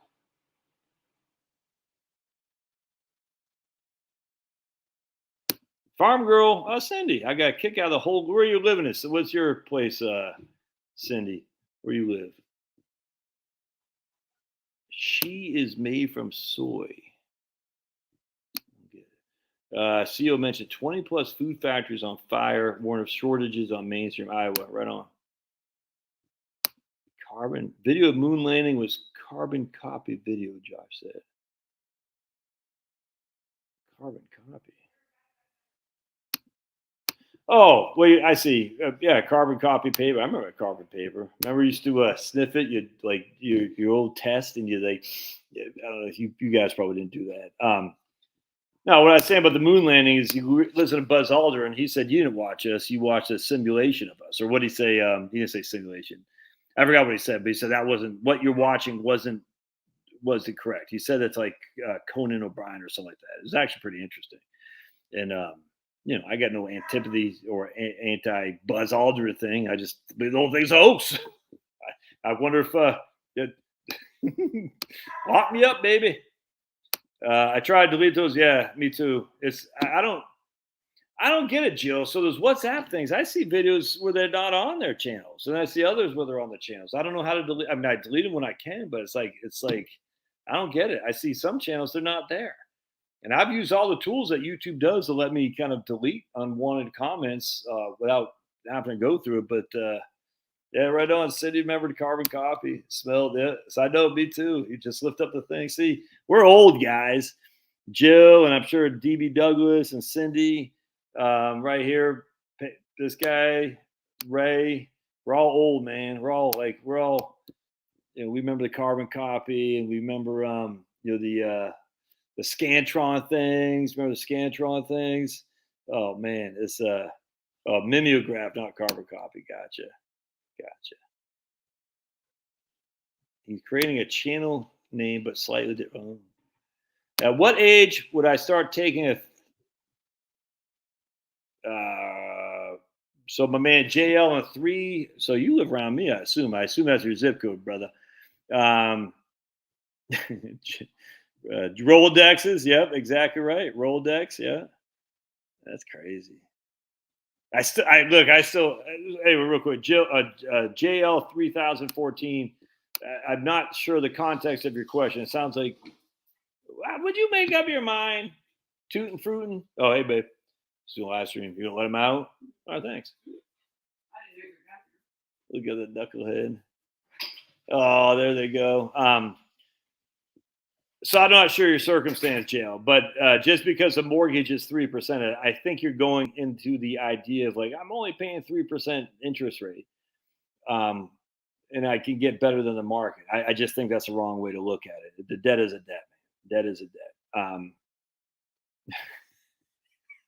Oh man, did you come up with that? Did ESG ban the carbon copy paper because of carbon copy fingerprint? Dude, that is freaking funny as hell. Did you come up with that, Cabulus? Dude, that is classic. That you win the internet for the night. Did ESG ban the carbon copy paper because of the carbon fingerprint? Holy crap, that is funny. Anyway, just going back to what my man says, I think you should. I'm telling you, man, no debt is the way to go. It's just all there is to it. I don't care debt at 2%, 3%, 0%. Debt is you still have to pay somebody something.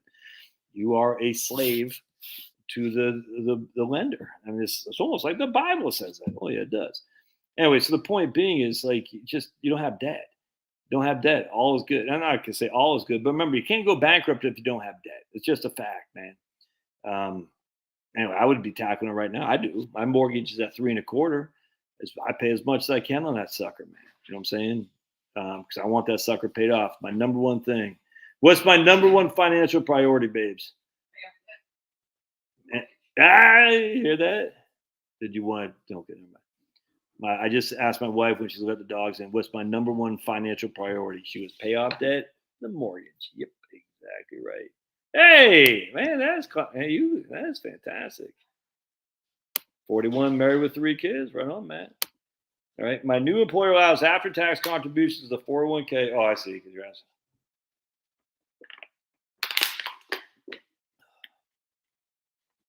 I like the taxable. I don't have a. I mean, I would have the taxable account, man. I would have the taxable account, and I don't know. You're married with 3 kids. I don't know what your tax situation is, but I'm telling you,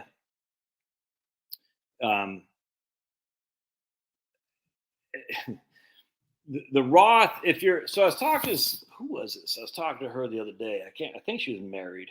I can't remember, but I was talking to somebody the other day, and she was in a 10 to 12% tax bracket, which meant she paid no capital gains and no tax on qualified dividends because she's in the basically the 12% tax bracket. I can't remember if she's married or not. I just forgot. Anyway, the point being is, if I can have no capital gain tax, all right, because I'm in a 12% tax bracket, and no qualified dividend tax because I'm in a 12% tax bracket, a brokerage account is better than a Roth, because a brokerage account, it allows you flexibility to access the money when you need, and a Roth doesn't. And I get you can get your contributions in a Roth whenever you want. I'm telling you, man, the brokerage account is better. Oh, but yeah, you could pay capital gain tax when you make a sale. If the sale is so big, it puts you to 22% tax bracket. Well, yeah, I mean, you got to have a lot of money in there for that to happen. And if that's the worst case scenario, okay, I still like the flexibility. One thing I found in my career is the lack of flexibility on having access to my money has been a godsend, and it's been a hell send too. It's been a godsend that I didn't take the money out to spend on stupid stuff. There is a benefit of having money locked away. That's 100%.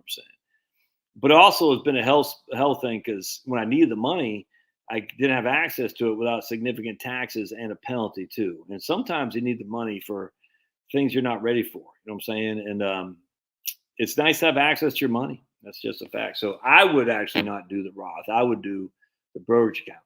So for me, I got pretty much everything now. I got what, $50,000 left, 75,000 bucks, something like that, left in my traditional IRA. Everything else is in a Roth, other than what I'm putting in my brokerage. So I'm not contributing to any IRAs. I'm putting all in a brokerage account. And even though I'm in a pretty high tax bracket, I don't care. I want that money liquid. I want it accessible, and I don't want any deferred money ever again. Anyway, so that's what I would do. But this guy makes good points. Said max your pre-tax, get your tax bracket down, then max out as much as your Roth as you can. I don't have any qualm with that. I don't have any qualm with that. I just, for me, I'd rather pay the taxes now. Just pay them now, be done with them, have access to my money when I need it. People always say, and I'm not saying Precision Clays is saying this, but people say, well, but we spreadsheet. I'm sick of spreadsheet and stuff. Spreadsheet and stuff doesn't work as much as people think it does because life throws you these curveballs where you need new braces or you got, all kinds of different things you need. And not having access to your money without a penalty is freaking, it sucks, dude. I'm just telling you right now, it sucks, especially if I have debt. If I had my money free and clear, I would have paid off my mortgage. But I don't have my money free and clear. Thus, I can't pay off my mortgage, and my mortgage pisses me off. I hate it. I'm glad I had the ability to buy this house on a hell of a lot of leverage. So if you think about what a mortgage, I don't have my thing back there. If you think about what a mortgage does, it's like any leverage. So this house, let's say I put $100,000 down and I bought for $500,000. All right. So I have a 20% or 80% loan to value. All right. So basically, the bank owns 400, I own 100. Let's say the house goes up $100,000 in value. So now my house is worth $600,000. All right. I still owe the bank $400,000. My debt to the bank hasn't changed, but my equity has doubled. So I made 100% ROI because I put $100,000 into this house, and now it's worth $200,000.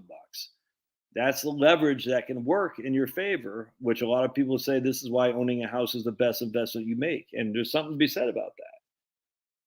That's true. The problem, though, that never gets thought about is I still got to pay a monthly payment on $400,000 to the bank. And so I was able to use their money to basically get an ROI of 100%. I can't just sell $100,000 off my house to pay back the bank. It doesn't work like that. You can't. It's not like a stock. And so this is where leverage on a stock is actually much better than the leverage on a home, except for a home gives you a place to live, which is the issue here. But leverage on a stock, you can't really do this, but just for simplicity, you buy $500,000 of Tesla, and you put $100,000 in, and you borrowed $400,000. You can't do that, but just hear me out. So now you're like, okay, now Tesla stock's up to $600,000. So my $100,000 has doubled in value. So I'm going to take $100,000. I'm going to use that $100,000 to pay back some of the bank. So now I owe the bank. $300,000, but I still have $100,000 of equity, if that makes sense. So my debt went down by 25%, but my equity stayed the same. I still got $100,000. So now I got a 3-to-1 debt to equity, where before I had a 4-to-1. And that's a good way to use leverage on equity accounts. You can't do that in a house. How do you sell $100,000 of your home? You can't. And so this is where the leverage that people talk about that a house provides, or a house return on investment can provide, is way overlooked. I say, I get that, but you're never going to be out from underneath the house until the mortgage is paid off. Anyway, the point being is just freaking take the damn, just pay off the debt. and have access to liquidity. If if all my investments were liquid in terms of accessible, I would have no debt, none. I would have no money, but I have no debt, and I'd be okay with that for the most part. My mortgage is gone, balance, backdoor, and mortgage. I don't even know what it's like, man. So that's what I'm saying. I just know I've been financial planning since 1998. And the one thing that works all the time, I did a video. I don't have my phone. I did a video today or yesterday on they only have $65,000. They can't retire. Well, hell's bells, they couldn't retire. Sure, they could. They have no debt. The Social Security she had a small pension, but no social. I mean, small, but it's the equivalent of our Social Security. But it's actually even worse than our Social Security because she doesn't get a cost of living adjustment, and she won't get a spousal benefit, and she's certainly not getting a survivor benefit because what's called GPO. I won't get into that, but anyway, so she actually has a worse than Social Security, but she has a pension. So she's getting what I say, $2,500 a month or something like that, $3,000 a month in pension. He's getting $3,000 a month in Social Security. They're getting $6,000 a month. They only spend $4,000 a month. Even that's with health care. They just don't spend that much. And as such, that they only got $65,000. Whoop-de flip and do because their debt's paid off. Yeah, 100%. So Rex says money you need for liquidity should not be invested. I completely agree. However, I'm a hypocrite. I have a small amount in bank, but my liquidity is in my M1 account in VTI.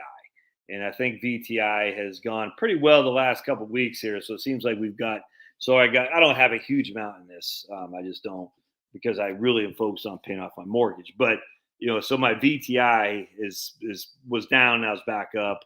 But I have, I keep $10,000 in the bank. And that's not invested. And then everything else I keep in VTI. I just plug into VTI. That's my second liquidity account. And I also got a home equity line of credit too. So, again, I have a third liquid asset I could draw on. They'll give you, is it based on politics if memory serves. They got to vote on it or something like that. I can't remember exactly how it works, but I've dealt with tons of Texas teachers. Hey, right on. For fan club dues, right on, Rex. Yeah, we should charge a fan club due. Yeah, I like it. They can give you a cost of living, but it's not like Social Security. I think Roth is pretty flexible. Yeah, all you ever put in, not in a Roth 401k though. That's a little bit different, but yeah, I mean, I get it. I'm not 100% get it. HSA is great. I'm a huge fan of HSA, 100%. The brokerage account, what types of funds index or do you just store to keep for liquidity? Yeah, so I have mine on the total stock index, the VTI, the Vanguard total stock index. So remember, Vanguard has some kind of special provision, some patent where they don't have to pay out capital gains. Them and Eaton Vance, for some reason, have this patent where they don't have to pay capital gains on their ETFs. Don't ask me how they got it, but they did. And it's true. It's a fact. So you don't have any capital gain tax from Vanguard. Now, if you sell the fund for more than you paid for it, you'll have a capital gain. But there's no capital gain tax from a Vanguard ETF as we sit here today. So you don't have to worry about capital gains until you decide to sell your position. Dividends are quite low. VTI like 1.5%, 2%, something like that. So even if you had $100,000 in there, it's only gonna be $2,000. I mean, literally, this is what I just think people get way. I think people spend way too much money on investment scenarios and thinking the tax man's gonna bite him in the butt. I cannot. It's one of the most frustrating. I mean, it's great for my business because people think there's such a tax hit coming to them that they better hire me to talk tax planning. And the vast majority of people, I said, dude, you're in a 12% effective tax rate for the rest of your life. I mean, there's you can do a couple Roth conversions, but it's not gonna move the needle. It's not worth it. Now there are some people it's worth it. The majority of people I talk to is just like, yeah, it's just not worth it because you're not paying that much in tax to begin with. And as such, it's like, who cares? Anyways, the point being is people think, oh, there's a better mousetrap on investments, and there's just not. Oh, there's a better mousetrap for taxes, and there's just not. When you're retired, your tax rates go way down. The guy I talked to today, doctor, lives in Texas, no state income tax. So he has no state income tax. He's not going to be making doctor money, and he won't be paying FICA anymore. So his tax rate is going to go zips way down here. It's crazy. So making when all said and done, $100,000, he's going to pay $10,000 in taxes. It's crazy. Social Security's tax preferentially. I can't even say that word. I got 499. Is that Ray? Yeah, right on. Josh Fan Club dues. All right on. Look, you see Ray. He can dig me with my moon landing hoax thing and still hang out. He's okay. If you like it, I don't care. If you're a big greenie, I don't like that. I.e., we got to ban natural gas. Oh, I do want to say something, by the way. I am not convinced natural gas is going to be. What I mean. How can I say this? I am of the mind now that our reliance on natural gas is a wonderful thing. I'm not so sure. Look, I know the USGS, the U.S.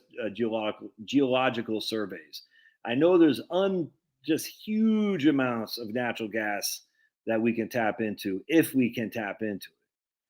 I just wonder if we're going to have and I did a video on this the other day too, the manpower, the know-how, even the financial capacity to do it because of the insane anti-fossil fuel people.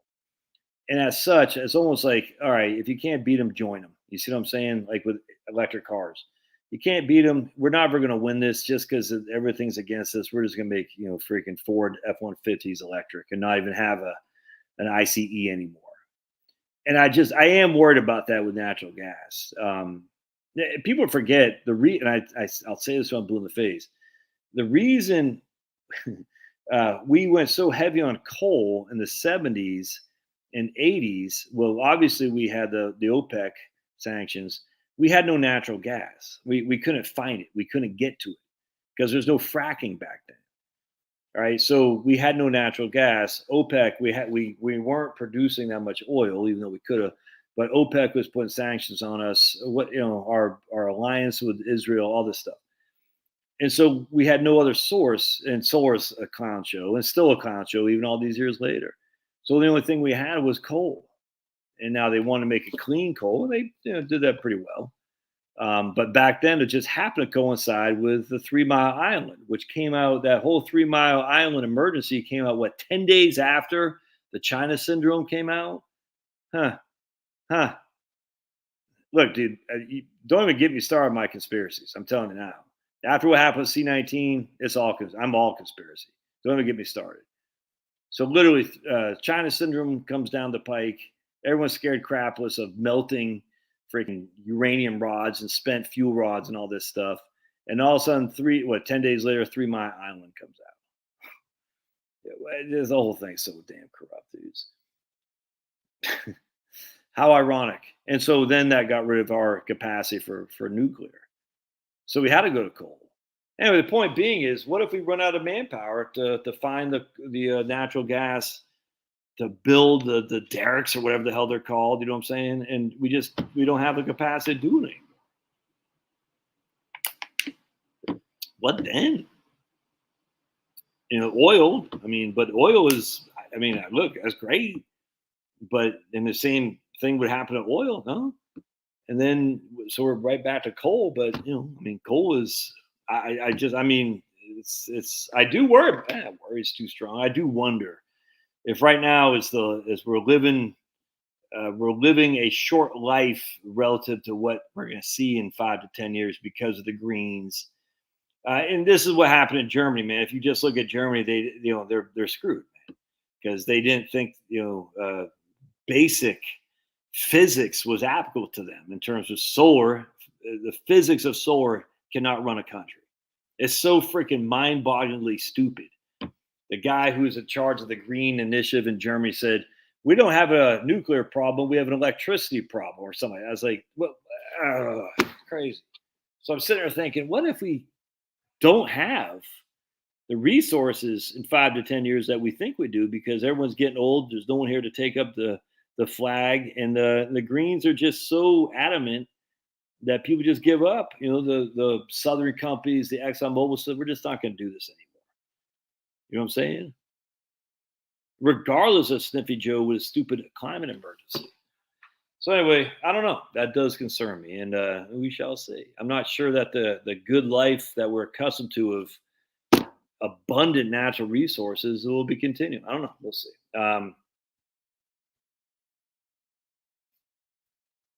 Anyway, so I forgot what I was saying that. But anyway, going back to Caboose, Cabulus, Brutus, the Cabulus Caboose. Yeah, so you just buy an ETF, a nice, good old fashioned Vanguard or Schwab ETF, exchange traded fund, low fees. It's just it's just the way to go in your brokerage account. Fan club dues, emergency fund, the bucket. So the guys talked today. Basically, I told him, I'll tell anyone else, he's gonna have to basically this is a doc, 250 in cash, $1 million in bonds, $1 million in stocks, done, and done. You can't beat that. You can't beat that.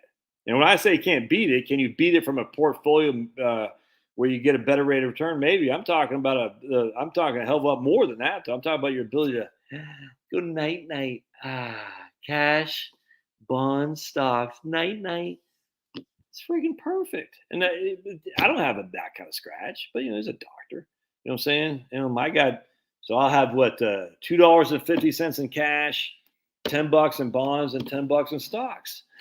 Night night. You know what I'm saying? I mean, what a great portfolio. Or freaking 25,000 in cash, 100,000 in stocks, 100,000 in bonds. Ugh. I've got this money rabbit hole. I need to make sure to live to and not just say, yeah, what I'm saying, man. I'm doing this time out. Just like a friggin' Maynard, dude. Maynard's always trying to ride free. Maynard say, give it to me. Give it to me. It's not fair. These freaking guys from Maine. Give me it. It's not fair that someone has more. It's always the way they are, man. Next thing you know, you go up to Maine. You're riding on a boat with some guy named Dana and his better half. You're sitting out there and they're feeding you these freaking awesome Amados subs and sandwiches. And they give you all this crab meat to take home with you. You're like, Dana, you're not from, I don't think he's here tonight, but he's not from Maine, obviously. Because if he was from Maine, he'd be like, no, you're the visitor. You pay for everything, Josh. I'm being silly. All right. I mean, of course, absolutely. It still makes sense to do a Roth IRA. Absolutely. Like, don't let the time, dissuade you from doing a Roth. I just, like I was saying before, it's really a Roth or a brokerage account. And for me, I don't do a Roth anymore. 30 pages of spreadsheets for my financial plan. Can you analyze and send me a summary of what to do? No, I can't. No. I'm not sending a spreadsheet. I'm not seeing Devin being silly. No, 30 pages of spreadsheets. I can't wait to look at that, man. Devin, I'll do that, but you got to join the Josh fan club. That's funny. I have no income. It's a good idea. Now, I don't know who this guy is, Fern Fizz 2021, but he's got no income. Absolutely, it's a good time to convert. Assuming that, just based on this alone, this box, if I have no income, that's a great time to convert. That's a great time to convert. But I don't know what else you got going on. I don't know how it's going to affect other taxes. I'm just saying, when you have no income, inherently that's a good opportunity for sure. Rex Devin just give me a hard time. It's funny. All right. Hey, look at Iowa. Just passed no tax on Social Security. The good governor sign it. All right. May only be working for another year or two. Would be 60 if possible. At least switch the pronoun. There's Daniel Cesarpak. What's the purpose and demand via carbon footprint through? Yeah, can't we just? I don't understand the question. What is the purpose and demand via carbon footprint through fossil fuels of carbon? Everything around us is carbon. Can't we just rely on implementing end energy transitions? What are we transitioning to? Come on, man. Come on, Daniel. what transition, there has to be an endpoint. What is it? And if you say solar and wind, you look like a young guy there. And that might be an older picture, I can't tell. But if you say solar and wind, I'm going to take my head. Watch what I'm gonna do, Daniel. So I gotta take my head, right? So I'm gonna go like this. Boing, boing, boing. You can't run a modern economy on solar and wind energy. It ain't gonna happen if you want to live the way you used to live in. Everybody now, you can't run a modern economy on solar and wind energy. Now, look, I know I don't know who this guy is. I've never seen him. That's okay. I appreciate new people here and I appreciate comments. I just don't know from where he's coming. My concern is a lot of people have fallen for it. They've fallen for the fakeness. And this is my whole thing, man. Once you go down where you say, I don't believe anything these guys say anymore because they're all lies. But you have to get around the idea. This is my whole thing. Who's that? The whole thing with Rob Portman, just to give you another example. A conservative Republican, he does not like deficit spending. He's a budget hawk, but he just voted to give $50 billion to Silicon Valley money to make semiconductors made in the USA. It's completely corporate welfare, completely. And I guarantee he's going to get paid off by these guys somehow, somewhere. And he's going to couch it on the idea, well, we need to have it made in the United States. These guys got billions of dollars in cash. You're telling me literally billions on top of billions. You're telling me the $50 billion from the U.S. taxpayers are going to make a freaking dime of difference? Hell no. It's just a scam. These guys are raping the American taxpayer as much as they can. Rob Portman's retiring. Ironically, yeah, this is insanity, man. They're raping the taxpayer and they're getting away with it. And they're just saying, now's my chance. I guarantee this guy's be working for one of the big three: hedge funds, Silicon Valley, or pharmaceuticals. Guaranteed. It's insanity. And this is what happens when we fall. We say, well, my side said there was weapons mass destruction in Iraq. So I believe them. I was there. 100%. And then I realized the Republican Party lies not as much as the Democrats, but they lie. So you have to assume if it comes out of their mouth, it's a lie. If they're all saying one thing, what $50 billion to Silicon Valley, $50 billion to Ukraine, but we can't afford to go back to the moon. This is what I'm talking about. I say, how come we haven't gone back? When Don Pettit says we've lost the technology, when we haven't been back since 1973, when we lost the initial video of the first and the initial freaking tapes of the first landing, we lost it. We lost the initial freaking specs of the lunar module. We lost that too. It's just gone. And why would you believe any of these guys? Anything. They said, freaking, if we don't do this, that, and the other, we're going to have millions of people dead in the street. It's like, oh, okay. They all lie. All of them. There's a couple that don't. But I mean, that couple is so small that not even be, it's like, who cares? They all lie. And if they're lying about your thing, what makes you think they're not lying about that guy's thing? You see what I'm saying? And look, I tell you, I don't like the Rockefellers any more than anybody else. I hate the Rockefeller Foundation. I hate the whole Rockefeller clan.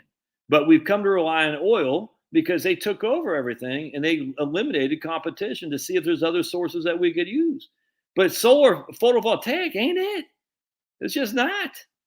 It's insanity. It's freaking insanity. Maybe some guy who's been eliminated, has been Clinton, has found a way to store electricity better than we have with lead acid battery. Oh, the lithium battery. Oh, the lithium. That's going to change everything. In the EU, they're getting ready to say that lithium is a freaking, it's bad for the environment. They have a term I'm drawing a blank on. So the lithium ion battery, if the EU is getting ready to say it's bad for the environment, there goes that. And the lithium ion battery, well, it's okay, it's not going to solve the needs we have to store huge amounts of gigawatt hours of electricity. The whole thing is it's absurd. And people fall for it because it sounds good. Well, it's green. Don't you see the pictures of a nice bright sun and a blue sky and the green grass and yellow flowers? That's great.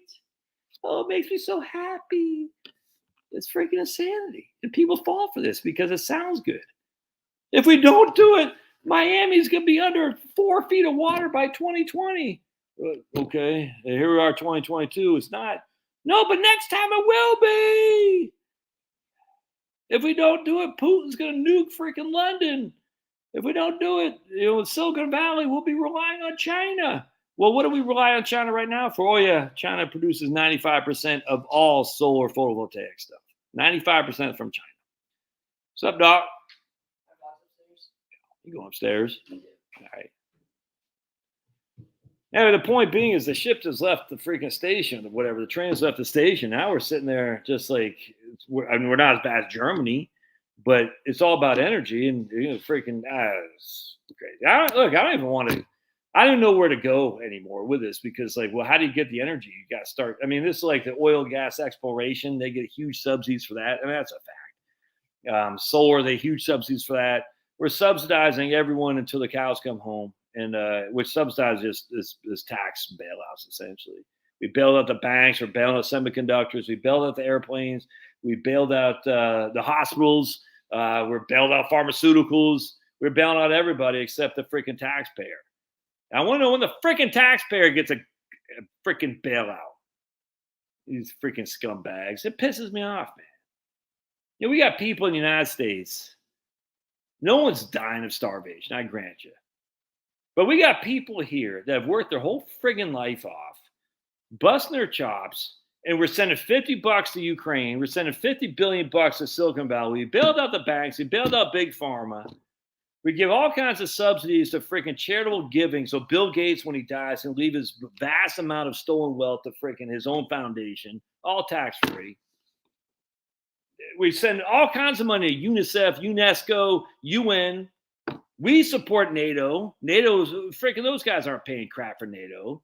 We got bases in Germany. We got bases in Japan. They can all kiss my big fat behind. All the same times, we got people right here in the good old US of A who are having a hard time making ends meet. This isn't a right versus left thing, man. It's a good versus bad. But it's tough to break free from the right versus left. I'm there. 100%. I see freaking fat ox Stacey Abrams on there. I'm like, I don't want her anywhere near me. You know what I'm saying? Because she's a Democrat. Well, but also she's a clown. But I mean, but that's my initial thing. A Democrat, bad. Republican, well, not as, but Republican, okay, at least I'll give it the time of day, but Democrat, bad. But I'm slowly starting to turn on saying maybe there are some okay Democrats. I don't know. I don't think so. Manchin ain't it. That's what I was going to say about Manchin. So what's going to happen is he's going to sell them out for the climate change stuff. And the reason they're going to do that because he said, I don't want to spend $500 billion on the Green New Deal. $500 flipping billion on the Green New Deal that we just have in a checking account.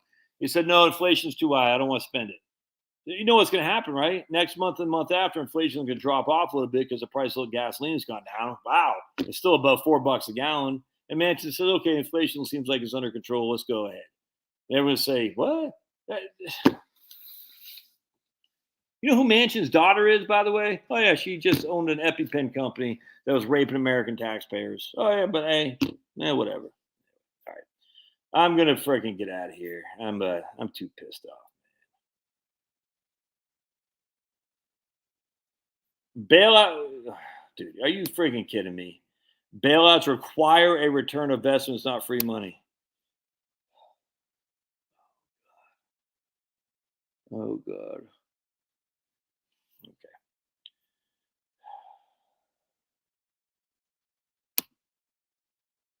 Yeah, 100%. Well, we have a lobby called tax of the voters, but the voters, we're too split on freaking right versus left.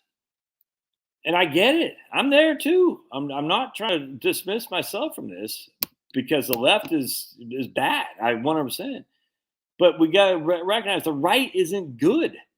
The right of the modern Republican Party, right? That is. It's like saying the Tories versus Labour in the UK. The Tories are horrible, horrible. They're more left than the left wing here in America. So if you're in the UK and you're a freaking conservative, you got nowhere to go. UKIP, that party's dead now. What was the other one they had before UKIP? I forgot what it's called, but it was those guys are gone. They went into the Tories. The Tories are just as you seen who the guys who are running for Tory to replace Boris Johnson are. They're all clowns, each and every one of them, except the lady from Nigeria, and she's not going to win. It's the same thing in the Republican Party. Like, my options are Raffensperger and someone else for Secretary of State, and Raffensperger wasn't going away. By hook or by crook, it matters not because he did. My options for governor, I mean, my options for, I don't even know who's going to be in the primaries. I mean, take away Trump, like Jeb Bush, Ted Cruz, wow. It's just, before Trump came along, it's just like, huh? This is nuts. I'm sitting there thinking there's no party for, it's like, so you got to go with the Tories because, like, you can't, the left is insane. And they go for the left because they think the rights are a bunch of Nazis. And it's such a clown show. But it is what it is, man. I mean, we can get frustrated all day long. Or we can just sit back and laugh and say, all right, empires always collapse after 400 years, and ours is an empire. And that's just a fact. We've been prowling the world, taking we've been doing a lot of bad stuff in the United States. It's funny, though, the the Bush family, the Bidens, Biden's the modern era. But I mean, the era of, I was listening to I can't remember this guy, but he was talking about Robert Mossbacher. Let me just real quick. I'm just going to share. I said, this is the epitome of clowns here. I just want to share with you guys. Mossbacher, right here. All right. So I was listening to this guy's video because he had written a book on this. And he talked about this guy right here. And I remember Mossbacher. So this guy is a clown freaking central. All right, so he was born in Mount Vernon, New York. His grandparents were German Jewish immigrants. He was a two-time America's Cup winning yachtsman. Let's see. He had a colorful childhood, growing up around characters like George Gershon. And off the top of my head, I can't remember this. He graduated from the Choate School, a private co-education college prep in Wallingford, Connecticut.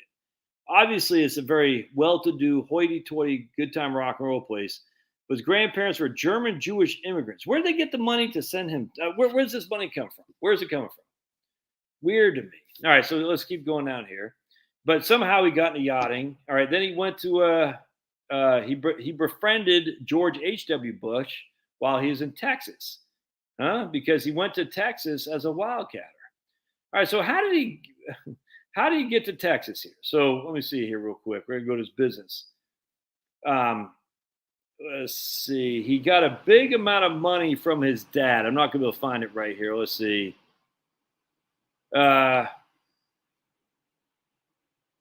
He participated in semi-race against Ted Turner in some cup in 1960.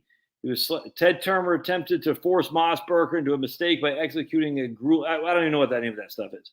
Ted Turner. That Ted Turner. It's all the same people, man. It's all the same people. He was the finance chairman of Gerald Ford's failed election bid.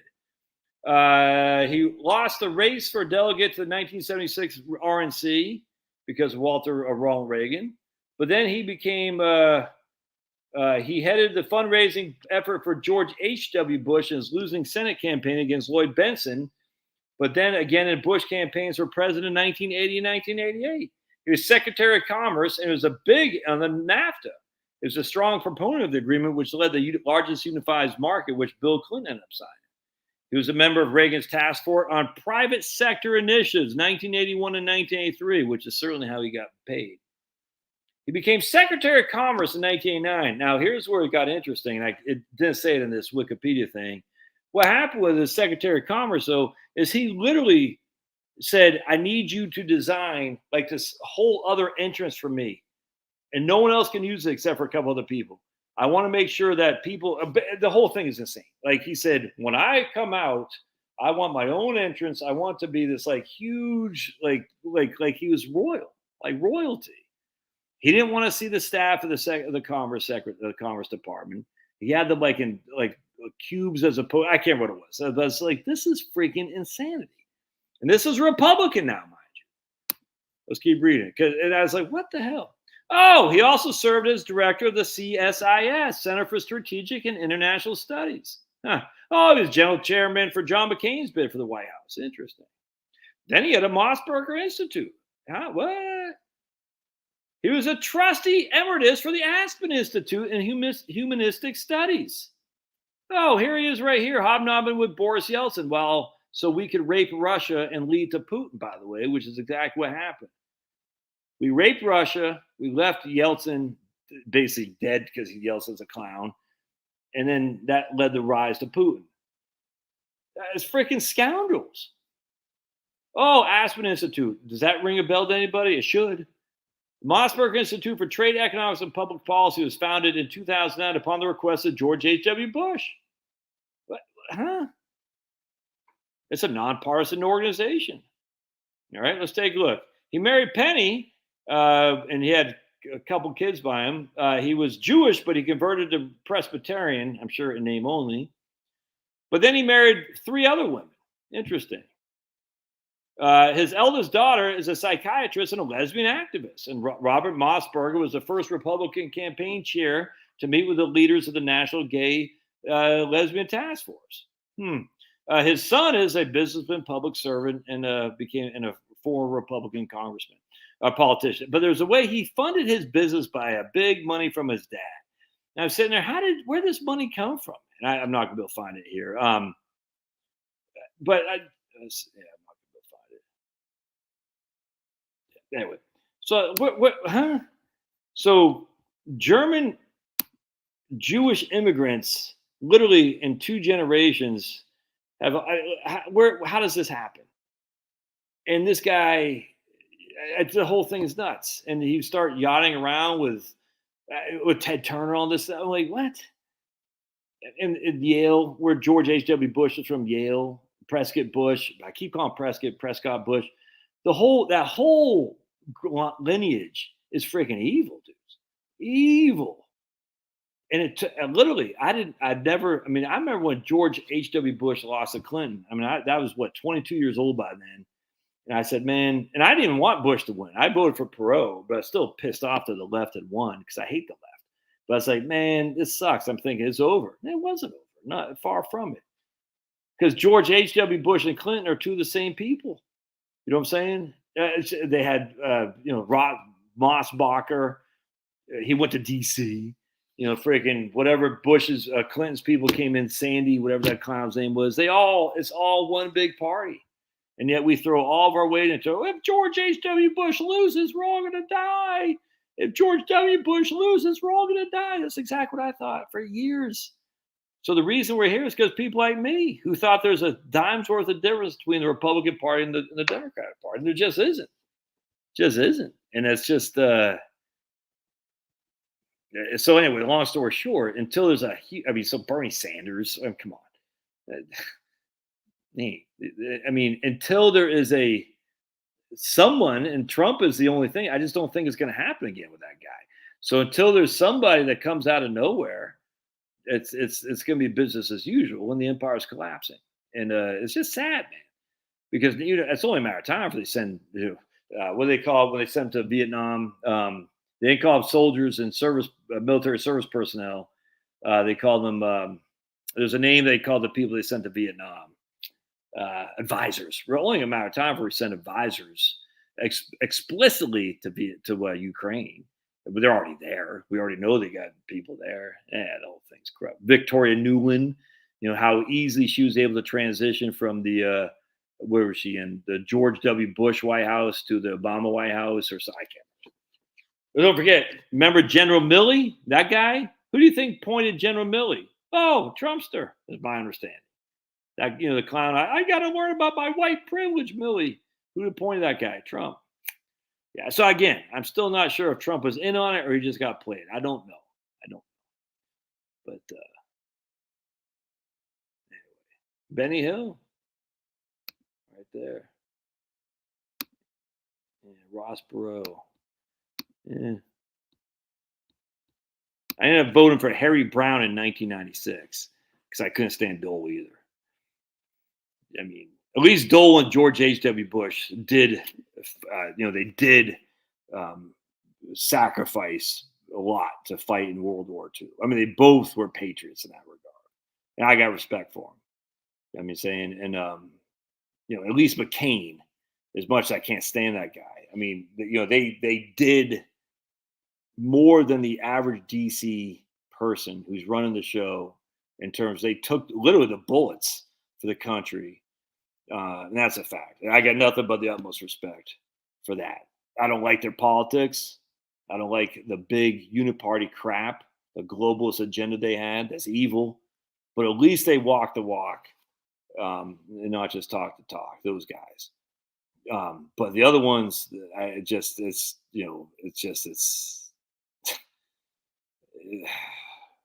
it's embarrassing. But it's not going to change. I mean, that's the ultimate. I mean, the money runs the stuff, and we don't have it. They do, and they're part of the globalist cabal. So anyway, point being is you recognize that and you say, okay, I'm still going to vote for the R's because the R's are a little bit better, but I'm not going to put any faith that they're going to do anything differently. And if they do, I'll be happy. But I'm going to go into assuming that they're a little bit less evil, and it's not. I'm not even going to vote for the worst of. I'm just voting knowing that the left is quicker evil, the right is less evil. But the empire is collapsing, and it's not going to collapse overnight. But you do the best you can with what you got, and that means you enjoy your life as you can because there's nothing to do about it. And you say it's frustrating, but how about what do you do for your own personal livelihood? Well, certainly not working a corporate job for these clowns. I mean, hell, all you're doing is advancing the cause for the clowns. Don't do that. Now, some of you might have to. I might have to at some point. I don't know. But it's like you're perpetuating the madness if you just keep working because the corporation clowns have let you believe that, oh my goodness, you're gonna die in retirement if you don't have $1 million. It's preposterous. Now, I'm gonna get out of here. God bless. Appreciate y'all being here. It's all good. It's all good. And all good. All right, we'll see you guys.